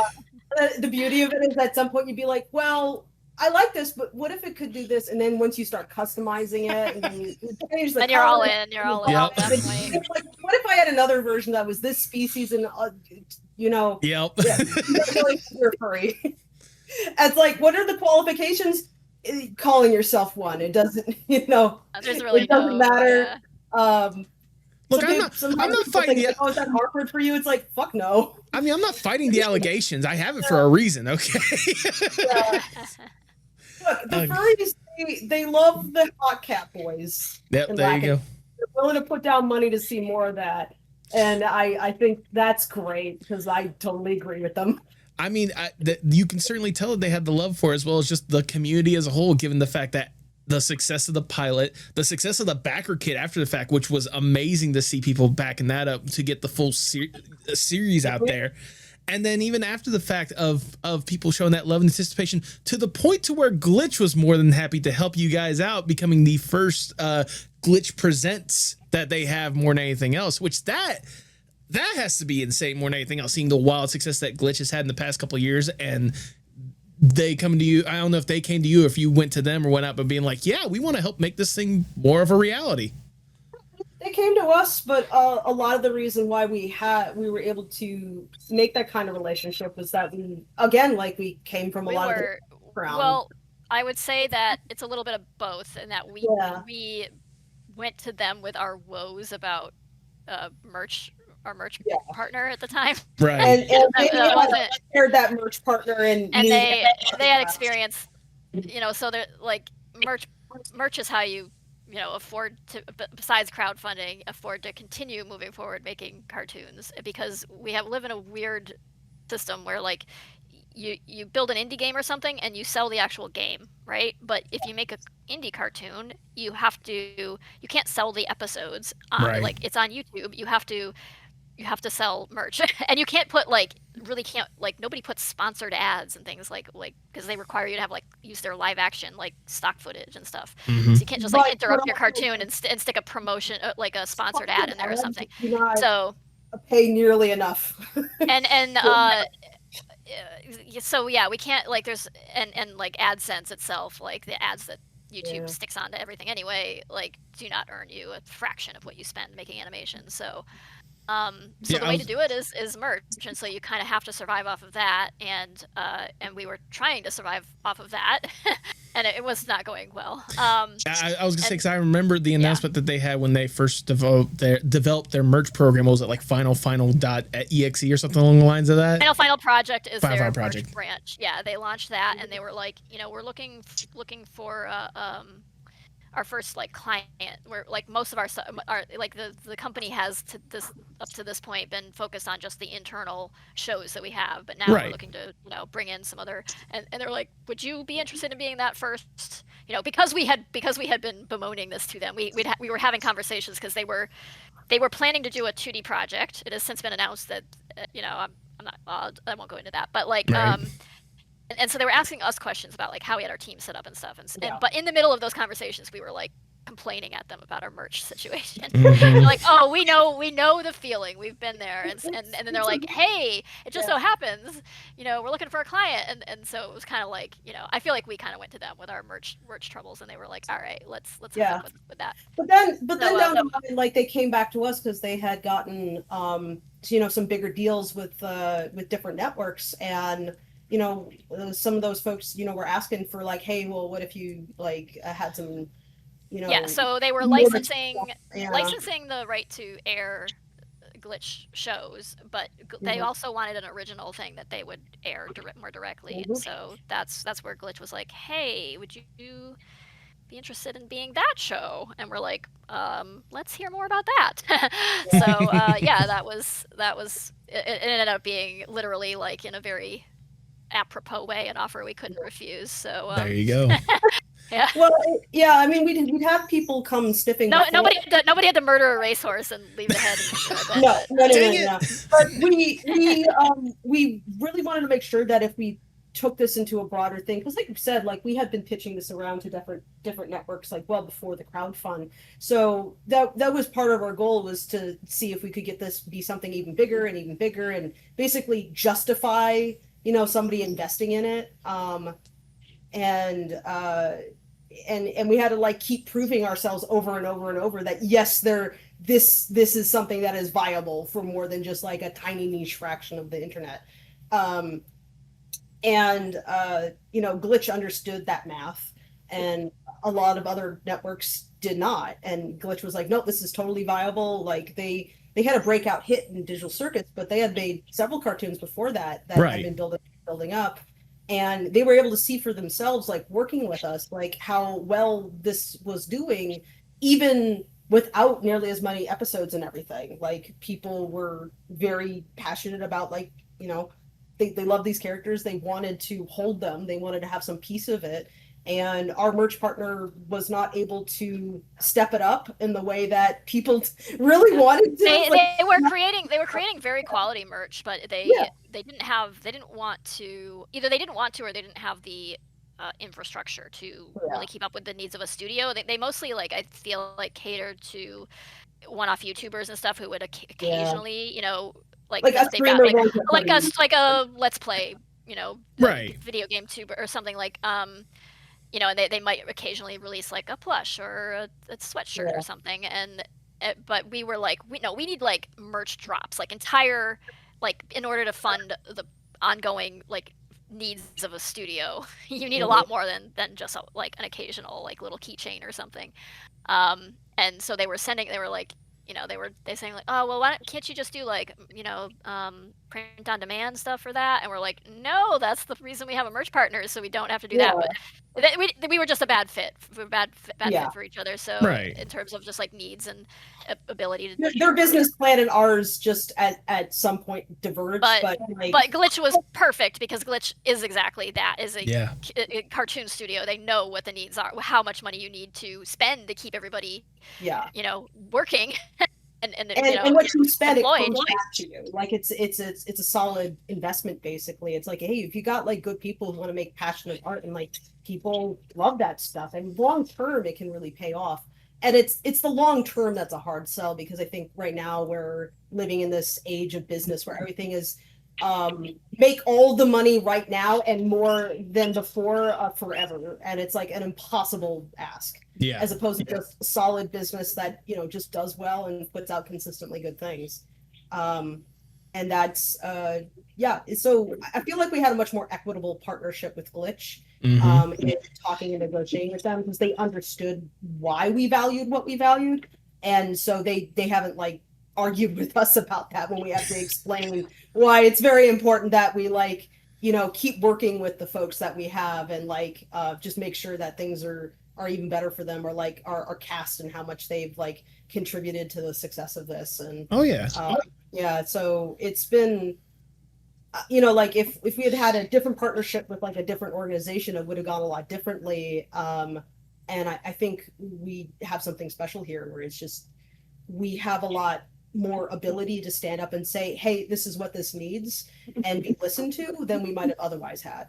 So no, the fact that it's even gotten to this point now, to where you guys are able to have this cool collaboration with Glitch while also like going out and still producing your own stuff or whatnot, like having that merch not be a thing that you're overly concerned about, at least when it comes to the production aspect. It's just a matter of selling it now. But, right. It also lifts a huge burden off our shoulders to do merch design and to do all of our, we were writing and shooting our own ads, and it was as much fun as it could be to work with the puppet and stuff. It was like, I love that puppet. I still want to do that, and also then spend all day doing animation production work. Yeah. It was you're, like I said, you're working like 3 or 4 jobs trying to do something like this all at once. Yeah, but when you don't have the time to like sleep or eat, that's when it's really not good. It's so detrimental to your health that it's counterproductive. Like you can't function properly in that scenario, and you can't give everybody the attention they need to get their job done. If they're relying on you for direction and stuff. So yeah, you gotta find a solution to that. So but yeah, that's just one of the hard things about doing this is figuring out how to balance those things and make it work, and finding solutions, and also having some luck that that we're lucky that we were even on Glitch's radar about this stuff. Yeah. So and a lot of reason why we was, again, it was just like, we had formed bonds with people, and they were, we shared people in common. They talked to them, and we talked to folks over there. I think just being open about like what we're experiencing, and like what, just talking to them about like our staff needs and stuff for ramping up on a crew for making a 2D animation, and just sharing all that knowledge, and sharing, we like to share what, like we're doing right now, what our experience has been doing indie animation, just so that if it helps anybody else along, great. Even if it's a warning, it's like, hey, if right. Oh yeah. Well, I mean, a lot of it is just like, here's what to avoid, because we fell into that trap and it was miserable. So don't do that. I mean, I guess that's the beauty of why whenever this episode does drop, it's going to be on Indie Animation Day, where people give that love and support for it or whatnot. So it's good to hear, obviously, the good, but also like the bad when it comes to it, knowing that they're not just going into it blindly and hoping to get some next internet success hit when it's not guaranteed to be a thing. I will say nobody goes into this for the money. Exactly. Because any money you do get is like, it goes right back into production. Exactly. Like, a lot of people have asked us, like, okay, now that this thing is out, you can finally take a break and relax. And it's like, nope. Yeah, like we did that backer kick crowdfund, and I had people saying some weird stuff to me, like about like, oh, now you're a millionaire, and like, you do realize like every bit of that money is going to be spent on making the merch that people have ordered, and printing the books and shipping it all, and then she's not pocketing that. I took none of it. Like I didn't even take a paycheck from the production. Like I declined taking a paycheck and just relied on Patreon to survive, because I knew all that money was going to be spent and then some, making animation, and that's exactly what has happened. Yeah. But people get weird. They think like, oh, well, you got rich off of this. It's like, no. That's not. No. Just because my friend. you made $1 million, but you also spent $1 million on all the stuff that everyone else is going to get from it. Yeah, all of that money was earmarked for expenditure on a specific thing, and it wasn't me and my bank account. So, exactly. Yeah. Oh, goodness. But the fact that, again, you've been able to power through, keep on doing incredible stuff. And now here we are, at least at this moment, to where people are, like I said in the intro, they are highly anticipating to see what they can expect next from Lackadaisy or whatnot. I can only imagine for you guys, and obviously, we don't want to go into spoiler territory because people obviously want to watch this thing more than anything else. But I can only imagine the amount of excitement, but also the amount of pressure must be on you guys to actually go forth and tell this next chapter when it comes to the animated adventures of the Lackadaisy crew. Yeah, that's kind of one reason why you, like I said, don't look down when you're on the tightrope. Yep. Yeah, I spend a lot of energy cataloging my anxieties about every aspect of this, but yeah, I mean, it's exciting and terrifying all at once. So, but I'm just really happy to be able to be doing, like, in the crux of the process. I think is when I'm at my happiest, when I just get lost in doing the work and indulging in these characters and their acting and their designs and the world they live in and everything, and working with these other artists. That's the joy. That's where the joy really is. When it comes time to release, then you're like a nervous wreck, and then you can barely hold it together. actually doing the work is actually the fun part for me. So Absolutely. Now I feel like I have to ask this, and obviously you guys can keep it as vague as you need to be more than anything else. But I imagine you guys are really hard, really trying to get that next episode out there. When should we expect more of Lackadaisy? Is that something that's a little bit more tangible, or do we need to wait a little bit longer? Understandably so, to make sure everything goes smooth. We're making the whole season all at once. We're delivering a full season. So and the exact release schedule I don't quite know yet. Okay. But we're supposed to be wrapping production by late 2027 Okay. Okay. So Yeah. then there's probably going to be some amount of time that's needed for like dubs and subs and everything to be done, and that sort of stuff. But then I'm told that takes up to 3 months. That's for, fair. Like a full season of animation. Yeah. So the question is, does it release then or does it release later? I don't know. We can't give an exact date, but also the moment you do, it's cursed. It's just like I came from games, and every time we announced a release date for something, we missed it. So just like it's kind of the lesson you learn is like, don't just answer in vague terms. So, that's the best I can do. Really, it's you cannot. It's more honest that way, anyway. It's like I think it'll probably be either late 2027 or early 2028. I was gonna say, get that right now. Yeah. I was gonna say basically for the people at home that are probably watching this episode, just simply to figure out when they're gonna get more, you guys got to wait just a little bit longer, But I would love to be even more like specific than that. But I will say, if we were still doing this entirely independently, what would have happened is we would have probably had an episode one, much shorter episode 1 out by now. Yeah. But then we would have spent like 2.5 years making episode 2 just to raise enough money to get there and struggle our way through getting it done.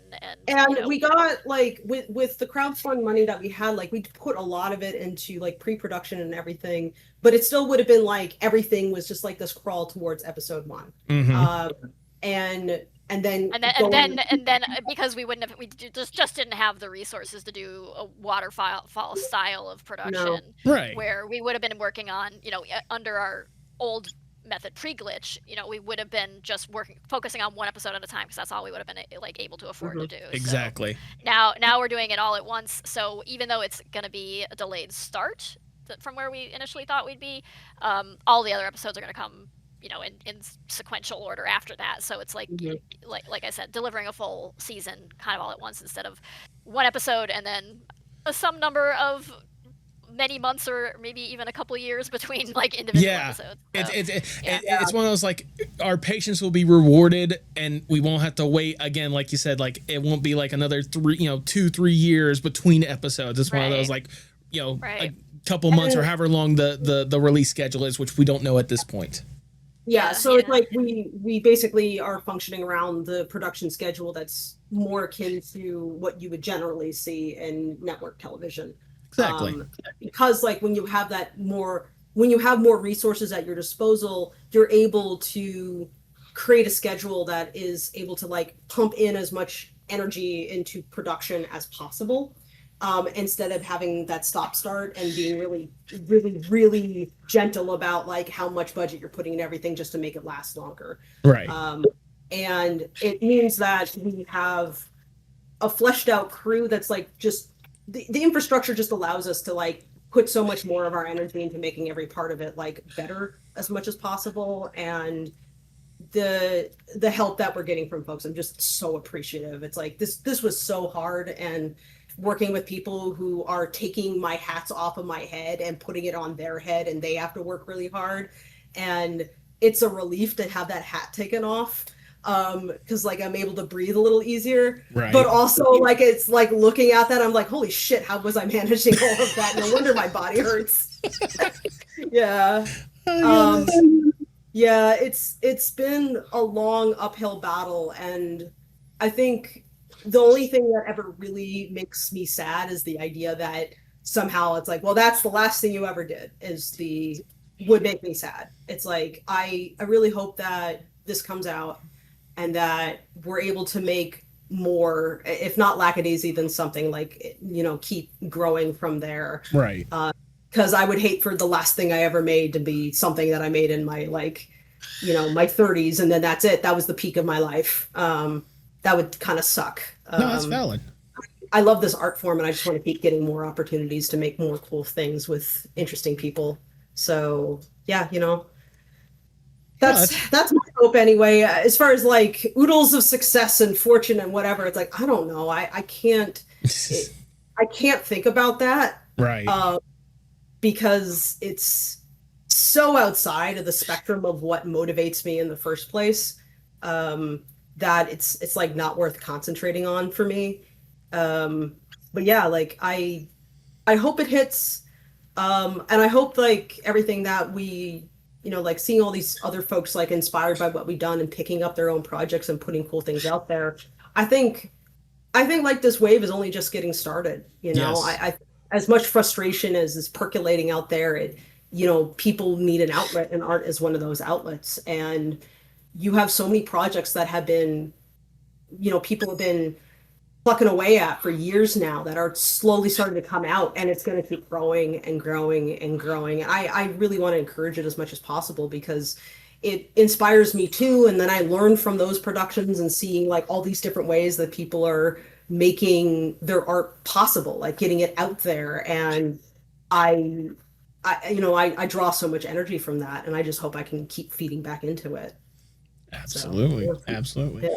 And, which I know for a lot of us, we're all excited to see what that would potentially be more than anything else. I mean, and whether it be just the Lackadaisy stuff, but hopefully way more past that, because the talent that you guys have been able to showcase, that you've been able to showcase, but also this entire crew's been able to showcase with what little bit we have seen with Lackadaisy, like you guys deserve to do a hell of a lot more at the end of the day.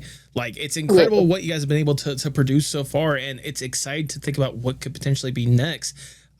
I just want to ask, just at least at this point, you guys have spent years trying to make this thing a reality or whatnot. How surreal is it for you guys to think that like right now you're taking a step back?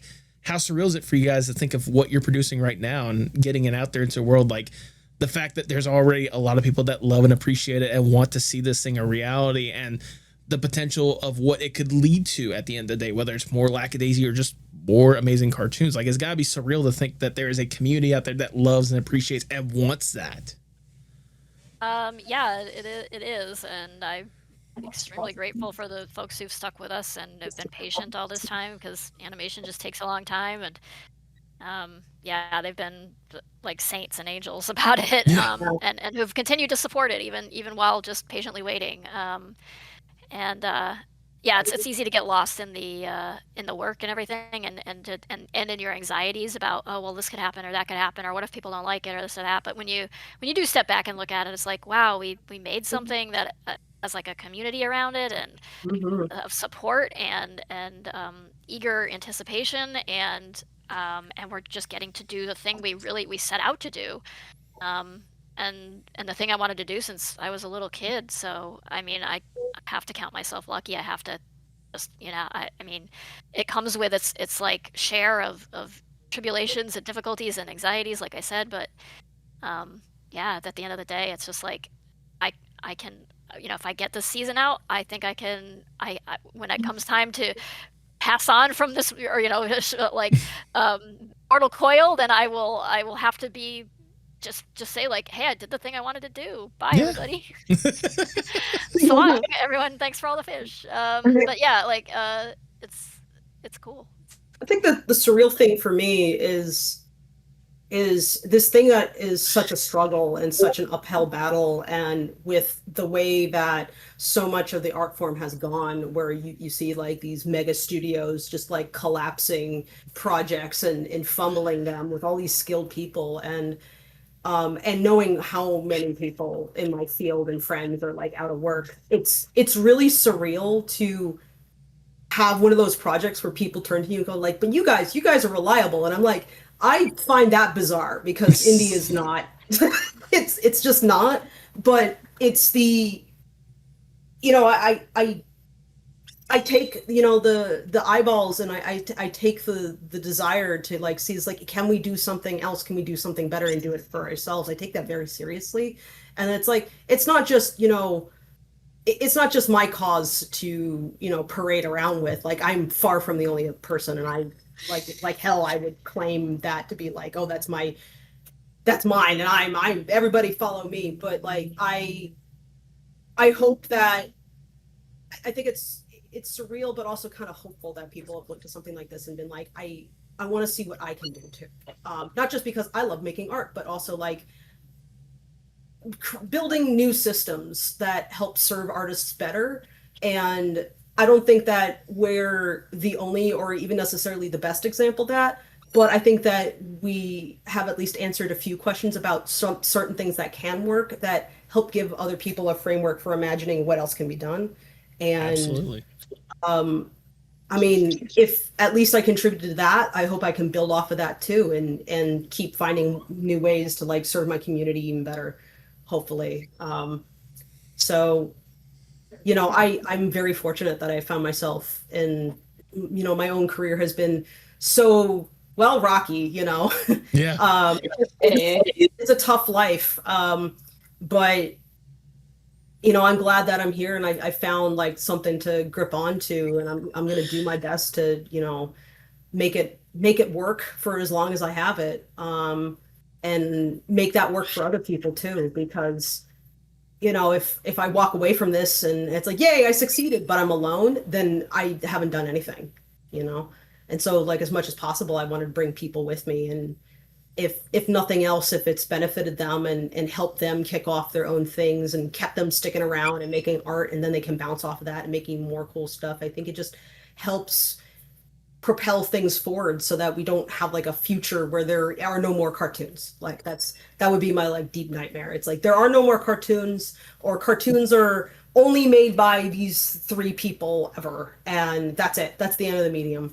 And I'm like, no, from when I was a little kid, like one of the reasons why I wanted to be part of this was I wanted to see more cartoons that could do more than just sell a toy. And which, I mean, you might say that's ironic given that we do rely on merch, but it's like, but the reason why people want to buy the toy is they got invested in the story. And so you took the story seriously. And so they're willing to like put down, you know, 10 to 15 bucks because they're like, yeah, you know what, that meant something to me and I want a reminder. And believing in that that's not just like the purview of like 5-year-olds. Exactly. You know? No, any can, you know, see value in that. And I love seeing more people go. And also I want to make my own cartoon. And it's not just a bunch of like it's not just like a bunch of billionaires who throw money at things and that they're the only ones who can get anything get done. It's like, no, as much as possible, I want to see this medium open up. Oh yeah.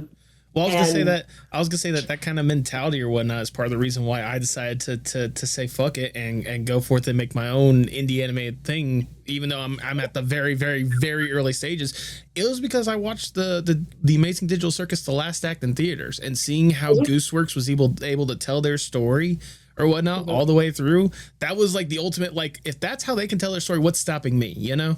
Yeah, and I think I saw the way the internet reacted to the ending, but I'm like, I think the only way you would have gotten an ending that dared be like that was because of the independence and the trust in the creator and the writing, and going like, there's a lot more like palatable ways that you could have wrapped something up from like a business perspective where purely it's like this. Right. But instead, no, we trust this and we want this to be you know, they trusted it. It's like people are invested in the story. Let's tell the entire story and not compromise that. Exactly. You know?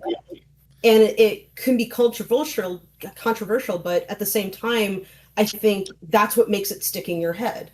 Like, there is such a thing, in my opinion, as like a movie that can be, I want to say too good, where everything is polished. Yep. In fact, it's so polished that there are no edges that you can catch on whatsoever. It's just a sphere. It's a perfectly smooth marble, and it's totally uninteresting because there's nothing for you to grip onto. There's no like sense of personality that separates it from any other thing that's the same thing.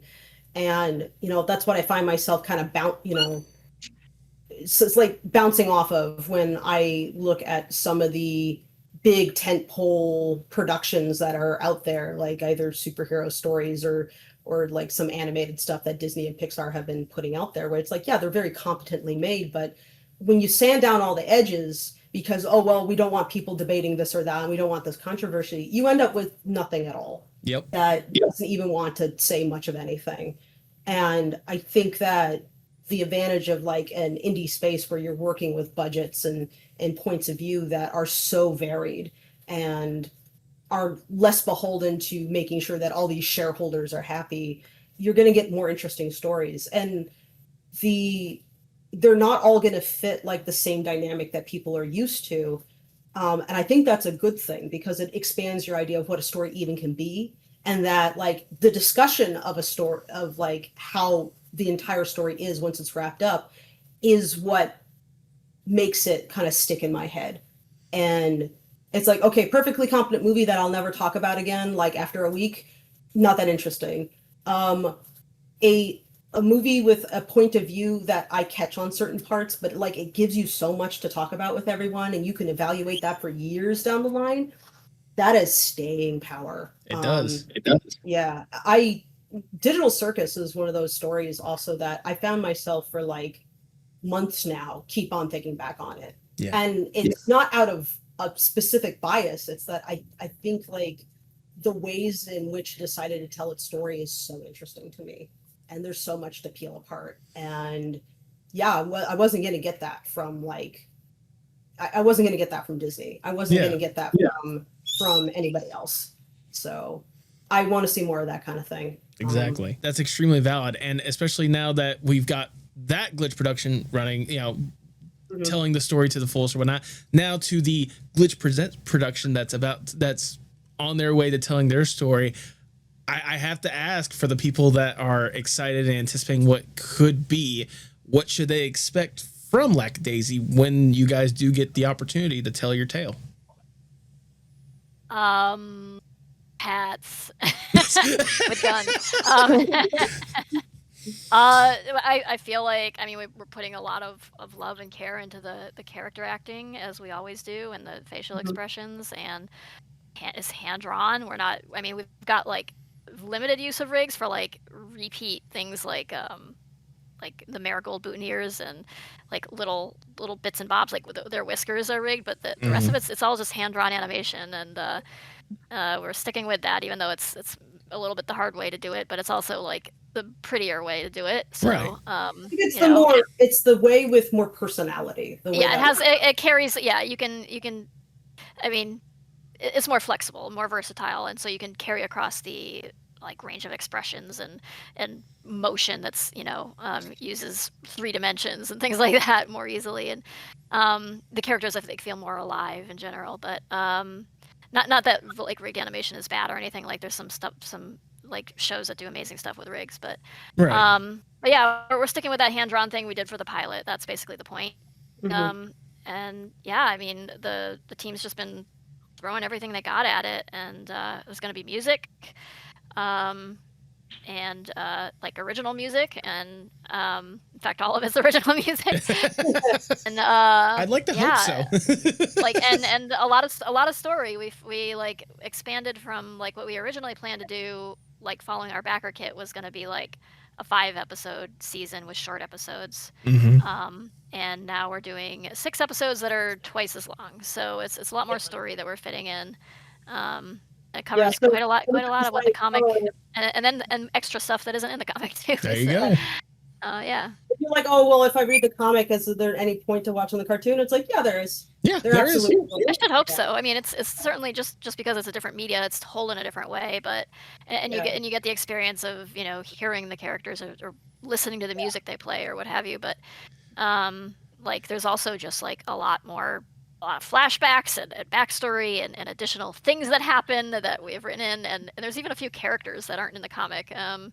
So yeah, hopefully, I mean, I hope it's packed full of stuff people will enjoy. I'm sure people are gonna have opinions about it, and I mean, sometimes when you have pre-existing media, like the expectation is that it's gonna follow that exactly, and while it is very, very close to that. It's like it does deviate in some ways, and I don't know if people are going to react badly to that, or we kind of ran into that when with the character voices at first too, where I think people like read the comic and then had a voice in their head of what what thought the character Mordecai sounded was- like, and then they got bent out of shape that the character didn't sound like whatever was in their head. When we released the pilot. But I think people have come around. Like I haven't heard that complaint in a long time. Like people seem to have come around. Maybe maybe it's just because the animation is better known than the comic is at this point. But I mean, even then, like the voices you guys have been able to have, like I know we hadn't really touched upon it, but I mean the fact that you got such amazing talent bringing a new life to these characters or whatnot. Like I love all the voices that you guys have been able to have. I mean, Michael Kovac, Jason Marnoka, Bell, Sungwon Cho, like you guys got so many incredible people voicing these characters and bringing a whole new life and love to them that if people are complaining about it, I'm genuinely surprised more than anything else. Yeah, I mean, people will complain about anything and everything. Yeah, true. Like your very existence will be contentious, in some cases, but in this economy, it's just right. It's the nature of the internet and things that like fandoms and communities that form around IPs. It's a strange terrain. Sometimes you have to like compartmentalize a little bit, and even like people will talk about you as like the creator or the director or something in a way that, and you'll read it and it's like they're talking about someone who is not me. Exactly. Like they're talking, like they're saying like asserting things about like my decision making or me as a person that don't line up with me at all, and it's just kind of funny. It's a little distressing too, I can especially if they're imagine. negative things that they think about you. But like you have to compartmentalize and be like they're talking about some version of me that they perceive exists but isn't really actually me. And there's this whole like extra dimension to doing indie animation where you've got it, like in order to like you have to have a connection with your community and to get the support you need to make the thing you're making, and of course because you want to make it for people who to watch it and enjoy it. And but in having that relationship there's all kinds of other stuff that like becomes part of your life that's kind of weird. like the unintentional like Z-list celebrity you become, I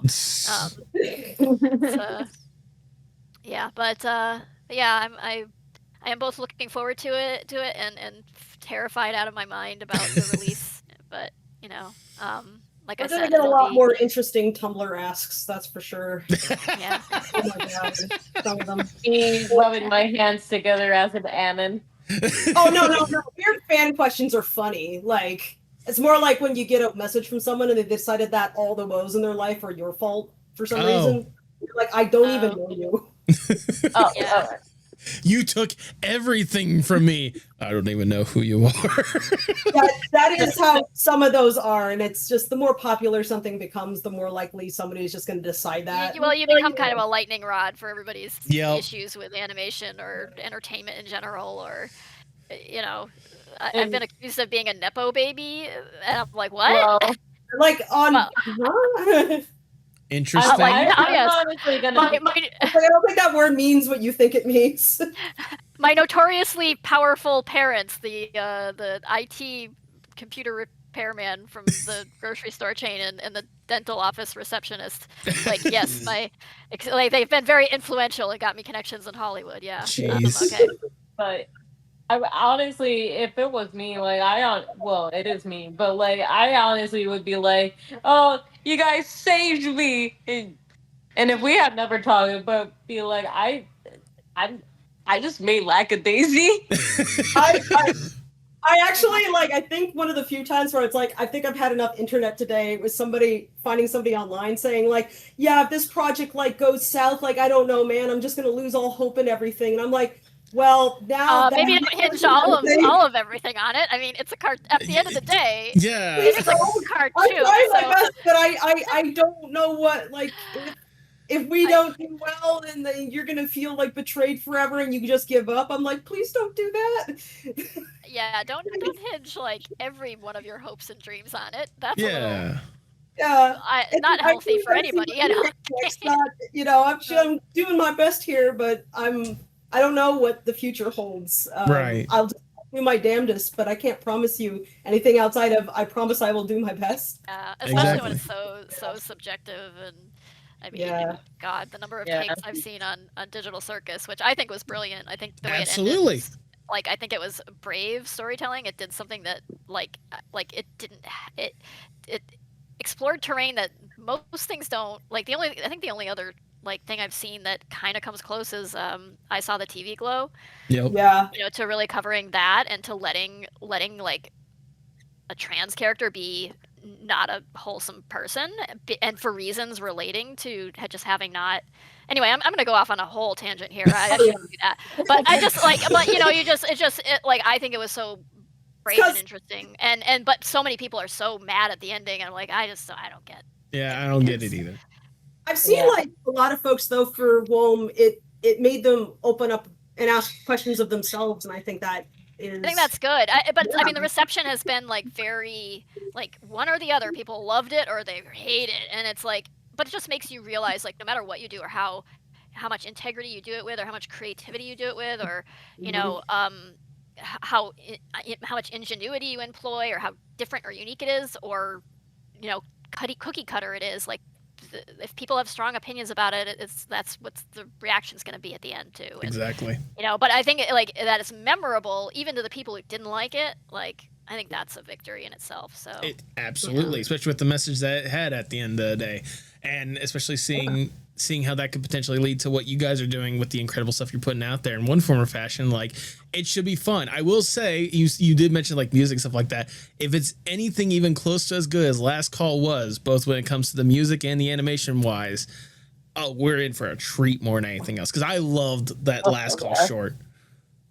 I was anticipating for that song to be on Spotify. I was just like, I saw the music video and I was like, where is my Spotify version of this? It is out there. It should be out there. I'm so happy to share with everybody one of the reasons why we cast Willow, because it's like she is such a credible voice. Yes. It's just like, I finally get to like really share this. And while we were working on that, it's like it just stuck in my head. Yeah, we didn't in the pilot. It was like one of my regrets was like we didn't like. I knew Willow was like a singer and had done cabaret and things like that, and like stage performances and just had an incredible voice, and we didn't get Mitzi singing in the pilot, and I was just like, man, we gotta fix that. So we did. And you did a good job with that and then some. So hopefully for people at home that are wondering what to expect next, more good stuff like that, I guess, is what we should all expect. Before I move on to my last question, Tipsy, I know you usually have a good question or two for our guests. Do you have one on hand? Yes, I do. So question. If this, say for some sort of alternate universe, if Lackadaisy just never reached its pilot, would have never like gained the goal of the Kickstarter, what would you have done? Like, would you have continued the project, or would you have? I would have kept making the comic. Like I said, like even if nobody was paying me and I had to go get a job, like at the gas station or the library or where, just anything. Animal rescue, whatever, I'd still be making the comic, like just at night, just because I want the story to be a thing that exists. I need to make it manifest. I don't know why I have that compulsion. I just do, and we've one way or another.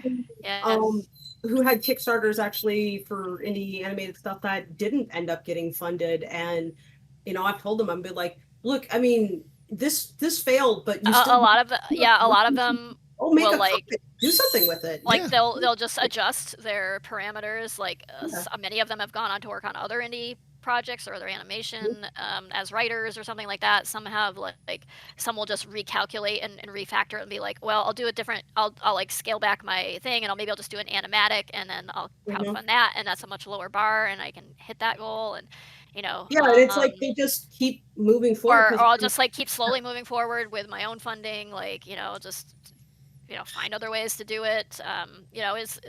That's the beauty of independently making something. Like the terror of making something independently is like all of that responsibility for everything about it falls to you, but also the beauty of it is that you can do it your own way, with the freedom to have your own, do it on your own time frame.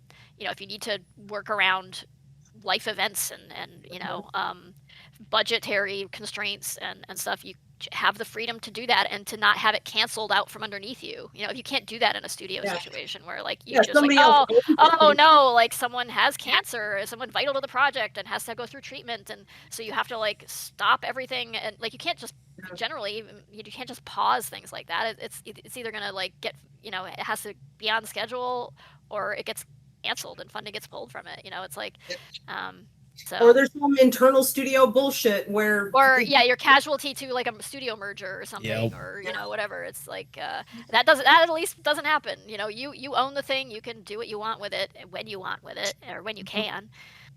So yeah, that's the terrible, horrible, beautiful freedom of independent animation. Zero security, all the freedom. Yeah, exactly. All the freedom, none of the security. Yep. I think the security, even though in a more formal environment, is also an illusion. So yeah, you know. it certainly can be in one form or fashion. You got one more question, Tipsy?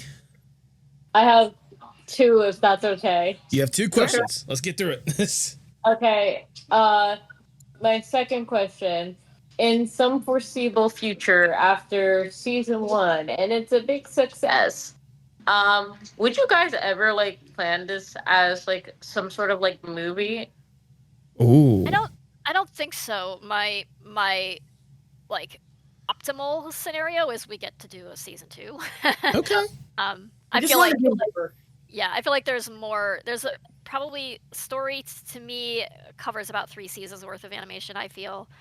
And so if we get to do more seasons, that would be amazing. I mean, it could be done as a movie, but movie isn't really has never really been my objective. No, we got asked about that with some folks we were talking to a long time ago, and they were suggesting funding. They were saying like we would have an easier time getting funding for like a film than like an animated feature than like a series, and we're like, but series is really like where the story fits. I feel like it's not really like a movie type of. It's not structured in a way that an ensemble cast could have a story wrapped up in an hour and 30 or with some change.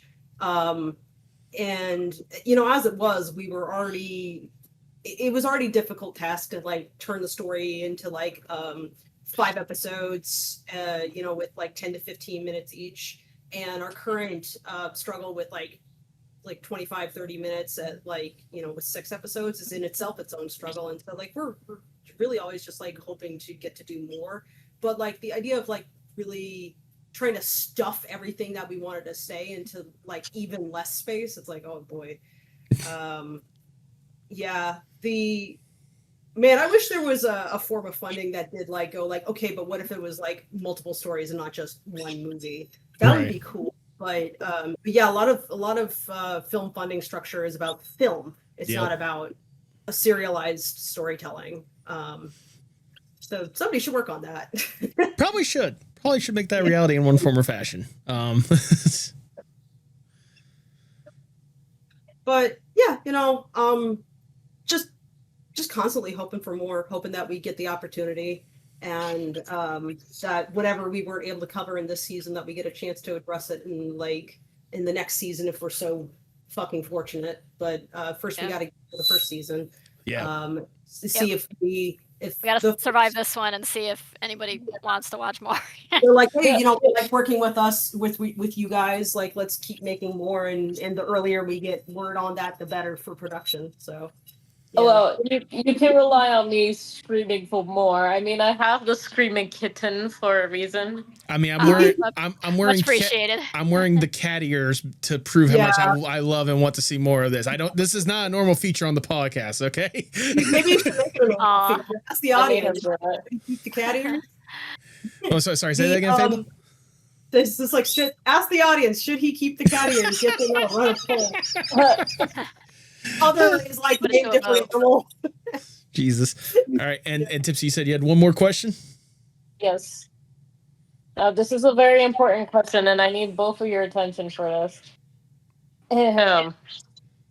Are any of the characters of Lackadaisy romanceable? I am asking for a friend. Are they in this? That's like asking if a bike is edible. Yeah, you could eat a bike, but is it a good idea? Did you say romanceable? Like, yes. Oh, okay. Yeah, I think some of them are pretty. Like Rocky'd be so easy to win over. All you have to do is pay attention to him. Yeah.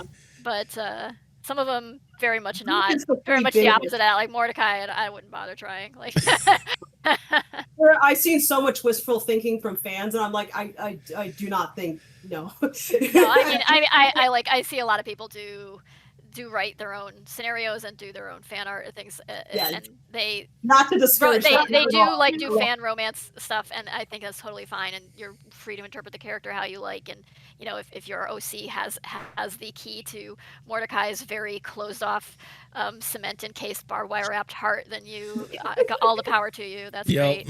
Like write that. So cool. But yeah, no, I think. In fact, I challenge you to write it and make it worse. Like, what if it was worse, guys? What if you made it even worse? Fanfic writers, please make it toxic as hell. Go for it. Yeah. I am all for the toxic relationships and hell yeah. Yeah, I think. Look, me looking at Serafina, I'm just like. Keep them in fiction. That's all. Like keep the toxic relationship fiction. No, I don't want to live it, but that's why I want to read it. Yeah. So I don't have to live it. Look, all I'll just say is for me personally or whatnot. Hey, bottle of liquor. You're calling my name. I hear it. Yeah. I hear it loudly. I've been enjoying seeing some of the fan material that people make. Like, so many people picked up what we were putting down with, like, the Zib Wick thing, where it's like, yeah, I can imagine a universe where, for some reason, you know, Zib got to him first and, like, where that would go. And it's like, it is fun to imagine these characters where it's like, if not for this, what would have happened here if somebody had grabbed this person and put them over here instead. And that's what makes it fun, is that the characters are fun to write. And like, you could throw them you could throw these little guys in little scenarios and shake up that bottle and watch them like bounce around, and it's good. There's so many different characters that you can just pick up and like turn in your head. I love them to pieces for that. I think, if nothing else, I think this episode is a testament of how much we all love these characters and love the fun scenarios we could potentially play with them more than anything else. But as we start to wind down the interview, I just got one last question I want to ask more than anything else. Obviously, you both are deeply entrenched in art at this point in one form or fashion, from something that's kind of always been there, the gift and the curse, as Fable more or less illustrated as, to here you are right now with so much incredible talent that you guys have been able to showcase with the incredible stuff you've been able to produce in one form or fashion. How important is art, not just for you, but for the world as a whole?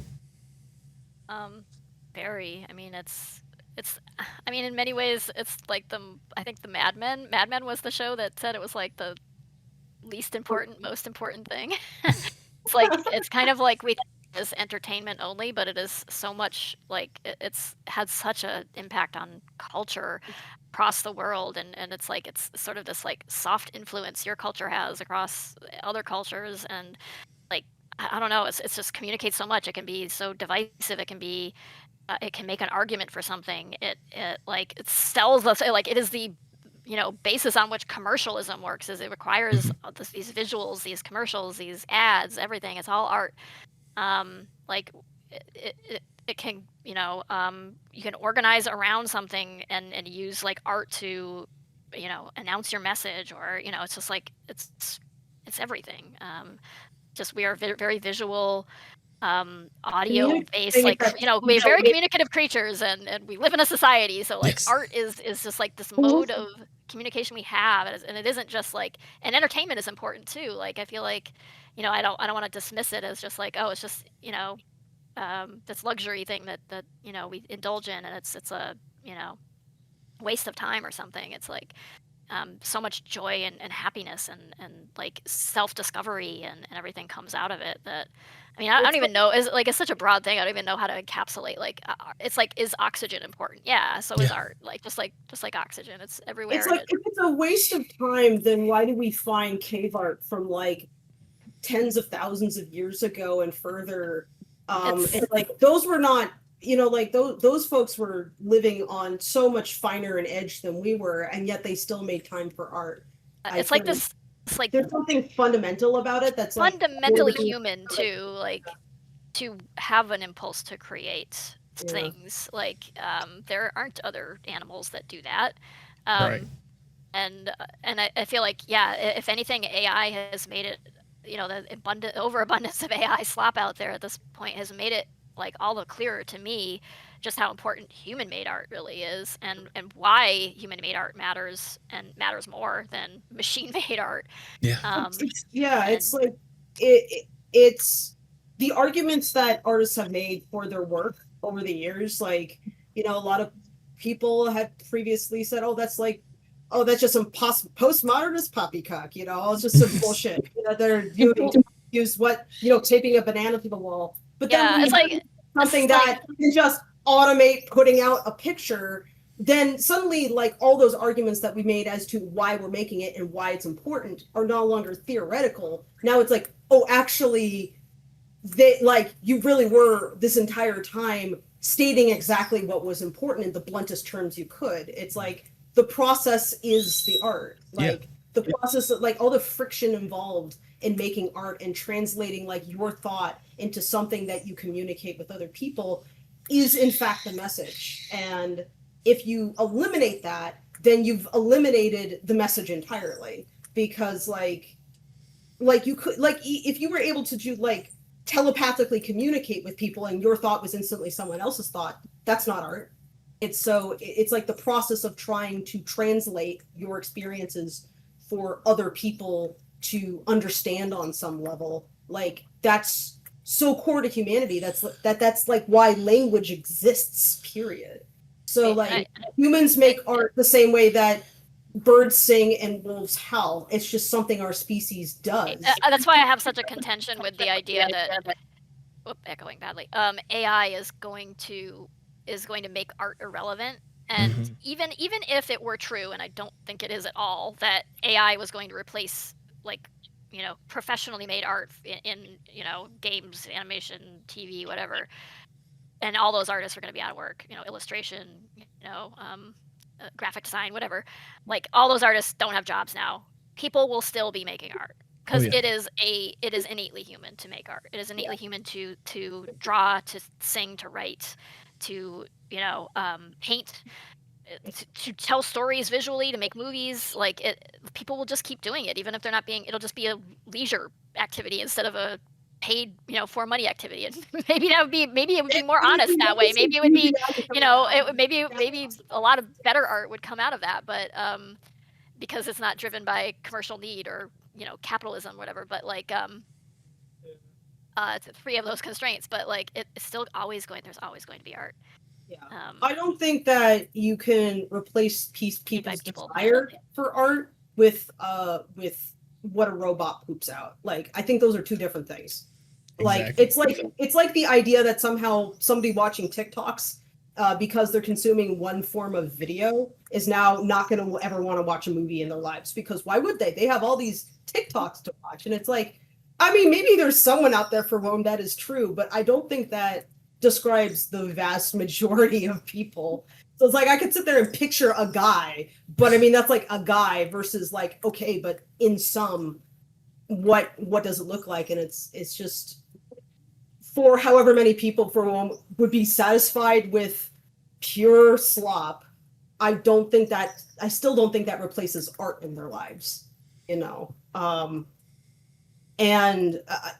I don't think AI is definitely not going to bring about the a utopia where everything's great for everyone. That's pretty goddamn obvious, and any assertion otherwise okay, what are you selling me? But I think one of the ways we even explore ideas of where we want to be in the future is through art. It's communicating, what do I imagine a better world even looks like? It's you use art to describe that. And then you can debate it. Well, it's also this it's the way to travel through time, to communicate, sort of be in commune with people of a past era, and understand that they shared all the sense of similar senses of aesthetics, and had similar fears, or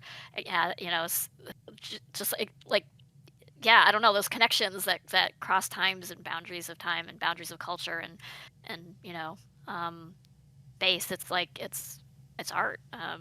It's a lot of it's you could say communication, but I think communication and art are so intimately intertwined. It's hard to pick one apart from the other by and large. So yeah, I think art's pretty important. No, absolutely. I think that is wonderfully worded, if I do say so myself. Oh, it was kind of a ramble, but thank you. I didn't have a prepared essay about it, but at what point this podcast wasn't a ramble, you know? Yeah, it was quite a lot of rambling, but yeah, maybe it'll be informative or entertaining. Oh, it should definitely be informative more than anything else. We've already showered you with Lord knows how much praise at this point, but we're going to shout you a little bit more because it's our podcast. We do what the fuck we want. You're very kind. Tipsy, did you want to go first for giving praises and such? No, I want to be last. You want to be last? Okay, well, I can certainly do that. More than anything else, thank you both for even taking the time to do this in the first place. Lackadaisy has always been one of those things that every single time I see it, more than anything else, I can't help but fall in love with it. Whether it be the classic setting that you guys have, the fantastic characters and how they interact and how they exert themselves, to just the stunning animation you guys have been able to put out there at the end of the day. Like, you guys, I can tell that this is a labor of love at the end of the day, whether it be the early web comics that Tracy, you were pushing out, you know, every opportunity that you could with a nice little fun, you know, the fun twist and the amazing visuals or whatnot, to what you both have been able to do with the incredible cast and crew behind you to really bring this thing to an animated, you know, life and a new audience that can't help but love and appreciate it and are excited for more at the end of the day. Getting the chance to talk to you guys now to hear more about it and get that kind of love that you guys certainly have for this and for animation as a whole, it's I don't want to say it's validating, but it's something that I can't help but love and appreciate, and just makes me love you guys so much more for what you guys are doing. And it makes me excited no matter how long I have to wait. It makes me excited for whatever's going to be happening next, because I know it's going to be worth every little second just to see the fun adventures that Rocky and the Lackadaisy Speakeasy guys, all the stuff that they got to go through, all the chaos that you're going to bring forth, all the fun energy at the end of the day. The long and short of it, at least for what I gotta say, is thank you guys so much for putting yourselves out there, because I know it's not easy, especially in a space like this, like we've established, where it's seemingly becoming harder and harder to express yourselves at the end of the day.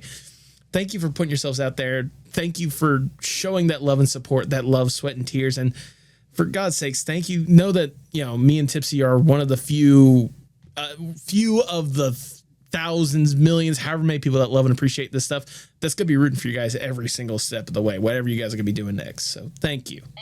Thank you so much. That's extremely heartwarming to hear.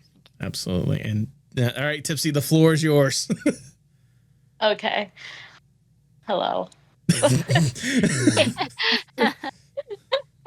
I'm not gonna lie, like, me shrieking when I came into the podcast was a genuine shriek of, like, oh my god, these people that I have been following and I've been loving their work and so much more, and love this character and stories. I'm actually speaking to them, and I never knew that I would live this long to have this happen to me, which I know it's kind of surreal for me to say that, a little morbid in a way, but like, I honestly have been telling myself, because I started, I'll give a little backstory. I started art very late, and I came to the indie space very late, and I started my career in art very late. And I always tell myself, like, what if I'm too late? What if, like, you know, all of this is a waste of my time? What if, like, all these what if scenarios? And then I just remember of, like, how far you guys came along and what you guys have done and what you guys are doing now. And it just gave me so much, like, influence. It gave me so much inspiration for me to keep going with my art, because I tell myself, if you guys can keep going, then I can keep going. And seeing the incredible work that comes from it, like seeing the updates and stuff, and especially the beautiful 3D work with the 2D, I think you guys are gonna, like, somehow, like, I don't know how to say this properly in English. You're gonna have to forgive me, but somehow be able to break the industry of animation again. Like, you guys are gonna be like the new thing that, like, damn, my English is really fucking bad. I feel like sometimes You're that doing good. happens. You're doing good. Yeah. Like But- I grew up speaking English, and we still find words fail us. So. Exactly. I grew up in a Latino home, so but but yeah, like I just feel like there is something really special of what you guys have done and about you guys as well, that I feel like you guys are somehow gonna make the animation industry a lot more better as it is. I know that's a lot, but I genuinely mean it from the bottom of my heart that I'm so excited for this project and that you guys have been the inspiration for me to keep going. So, like, I appreciate your time for coming into this podcast and chatting with us, chatting about your stories, and, like, I can't wait to see what comes next. Thank you. That's honestly that's the best thing to hear of all is like if you've done something that somebody else has found some inspiration from that to do their thing. Because as an artist, I mean, like you set out to make the thing you want to make, right? But then you start finding like all these other aspects to what you're doing that almost feel more important, like passing the torch, or forging a little bit of a path that makes it easier, maybe a little bit easier for the next person to walk down and get their thing made. So thank you so much for saying that. That means a hell of a lot. It's part of what even motivates us to keep going on. It's like I can't put it down because, it means a lot, not just to me anymore. And, sometimes I'm like I can be in like a really rough moment sometimes where it's just like you're overwhelmed, you're really tired or whatever, you're dealing with a lot. But, Right. Like other people's faith in me does matter quite a bit. Like, and it makes you want to keep going and keep sharing. Like, I think that's why it can be disappointing sometimes if you do put your heart and soul into something and then nobody sees it and nobody ever says anything about it. That can be very discouraging. So when you do those projects and people really respond to it, it can help drive you to make even more, because you want to keep like feeding back into that. Like this is just like a constant baton pass where we're all, running this relay race and trying to like pass on that, core source, that inspiration to each other and be like, okay, now you run and, I'll catch up and I'll pick it up later. And so, if nothing else, if that's what we provided for people, like I hope it takes them far enough that I can, get even more energy from it, like on down the line. So yeah, I'm a greedy bitch when it comes to cartoons. And like if I get more cartoons out of this because people are like, well, I want to make my own now. It's like cool. More cartoons. More animations for me. Well, if we want to give Fable a reason to continue being a greedy bitch more than anything else. For everyone at home, if for some reason they're not already following you guys in the first place, which I'm scared, how have you guys not followed these guys in the first place? Go ahead and plug your guys' stuff at the people at home. Where can people find more about you and what you guys got going on? YouTube. Yes. Yeah, you can find all the Lackadaisy stuff on YouTube. We're on Blue Sky. We kind of have left Twitter behind because reasons. And Yeah. We all know why. Pretty active on Tumblr still. Like it's the most low stakes social media platform there is, but that's why I like it. No one's there trying to get famous or whatever. Yeah. It's just I just answer questions from people and Tumblr celebrity is almost a joke. The algorithm is complete. Whatever the algorithm is there, it's completely broken. There's an algorithm? Much of anything. I don't even know if there is an algorithm. I don't think so, honestly. And that's also what makes it great. It's great. Yeah. So. You can also find us on Blue Sky. So it's like if you want to find Tracy's Tumblr is of course is it Lackadaisy? Lackadaisy Cats. It's Lackadaisy Cats. My Tumblr is Fable Paint. You can also find me on Blue Sky is probably where I'm the chattiest. I share art there too, most frequently. Fable Paint is where you can find me there. And yeah, there's our. And is it Lackadaisy Cats also on Blue Sky? No, it's Lackadaisy on Blue Sky, and it's lackadaisy.com if you just want to read the comic or see a bunch of art or whatever. And that has like links to all the other social media. I can't remember all these. Where do I go? Just go to lackadaisy.com. Yeah. There you go. There's a Discord community as well. It's everywhere. You just search Lackadaisy, you'll find Lackadaisy things. If nothing else, I'll be sure to have those links in the description below so people can scroll down and find them more than anything else. Cool. Yes. And that works. I forgot to mention this sooner. Fable, I gotta say thank you for even following me on Blue Sky in the first place. Like, because that's how we were able to make this thing a reality. Like more than anything else, I appreciate it. Yeah, no, I thank you also for like featuring some other really cool indie animation people. I appreciate like the accolades and stuff, but I would hate to have it just be on me. It's like, no, please always check out more people. Like I can't possibly, entertain you 24/7. Please turn to all these other really cool artists, see what they're doing, support them because it'll just keep growing if you keep supporting folks. And you don't have to like everything that everybody puts out, but I mean, if you make it clear that that's a viable path for people, they'll take it. There you go. Yeah. So but yeah, please go send us your favorite toxic relationships on Tumblr. Go best. Let's go. Yes, it really it makes us crack up. Honestly, some of the shit that comes in, it's like, oh my god, I love you. Look, I'll say it once again. That bottle of liquor, it's speaking to me. Yeah, I you know the one I'm talking about in the show and in the comics. That one bottle of liquor that we all got our eyes on. Actually, I don't think anyone knows. Anyways. Yeah, I'm just like, are you talking about the one from the crowd fund where Zib ended up in the bottle of meat? I'll leave it up to the imagination of everyone. Do you have any final words before we sign off? I think I've talked enough that people have probably heard enough from me, but I do want to thank you again for having us. It's been fun chatting with you both. Absolutely. Good conversation. So that's always the best kind of interview. So yeah. Absolutely. Stay in drugs. Don't do school. You heard it from Fable more than anything else. Tipsy, I'm scared to ask this, but do you have any final words before we sign off? Yes.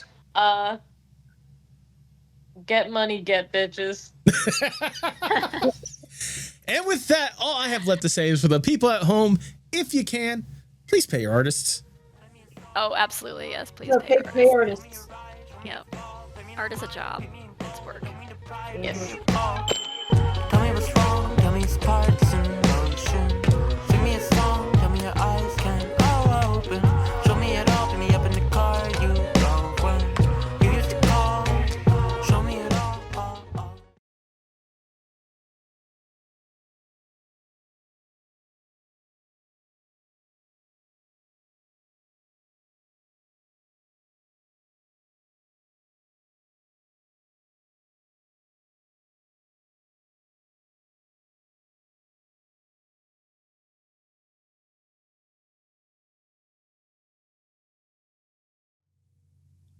Thank you so much for sticking around to the end. If this is your first time listening, I cannot tell you genuinely how much I really do appreciate it. This conversation, as you can probably tell with how long it is and the fact that I still have to include the little outro to go with it, this was a really fantastic conversation, better than anything I could have anticipated. Fable, Tracy, if you guys somehow got to this point, thank you both for taking the time to do this. It was an absolute blast, an honor, and a pleasure to be able to have you guys on. It's stories like Lackadaisy, both in the actual, story of the comics and animation and such, but also like Tracy's story and Fable's story. It's stories like that inspire me to always promote indie animation whenever I can, Indie animation has this amazing ability to be able to, how should I word this? It has the ability to really give a spotlight to people that have a story to tell, whether it be the actual story itself that gives it a spotlight or whether it be the actual people behind it. I always love and appreciate just seeing indie animation thriving and surviving, I mean, hell, a good example of that is a previous guest of the podcast, Baphomet the Clown, Pound Town Hound. The fact that she finally got a chance to release Sinking Road after 6 years of working on it. And the fact that people are loving it to no avail, like it warms my heart. It genuinely does. Because I know how hard that Baphomet worked on that. It was an insane labor of love.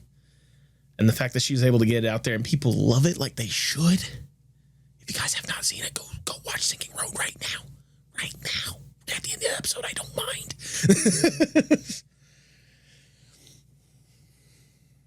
But, you know, getting the chance to see Baphomet tell her story and to see Lackadaisy take that chance to start telling their story and to get that backing when it came to glitch and stuff. Like, again, it's stories like this that just makes me excited for what is out there in the indie animation space. That's why I'm always going to share its praise and love whenever I can. So if nothing else at this point, if you take nothing else from this episode, aside from watch Goat and avoid Chip and Dale Rescue Rangers, that movie, which is a weird line of saying on Indie Animation Day. But if you take nothing else from this episode, just know that your story is meant to be told. If you truly believe and you truly think there's a story that needs to be out there, don't let anything stop you. Do what you need to do to tell that story.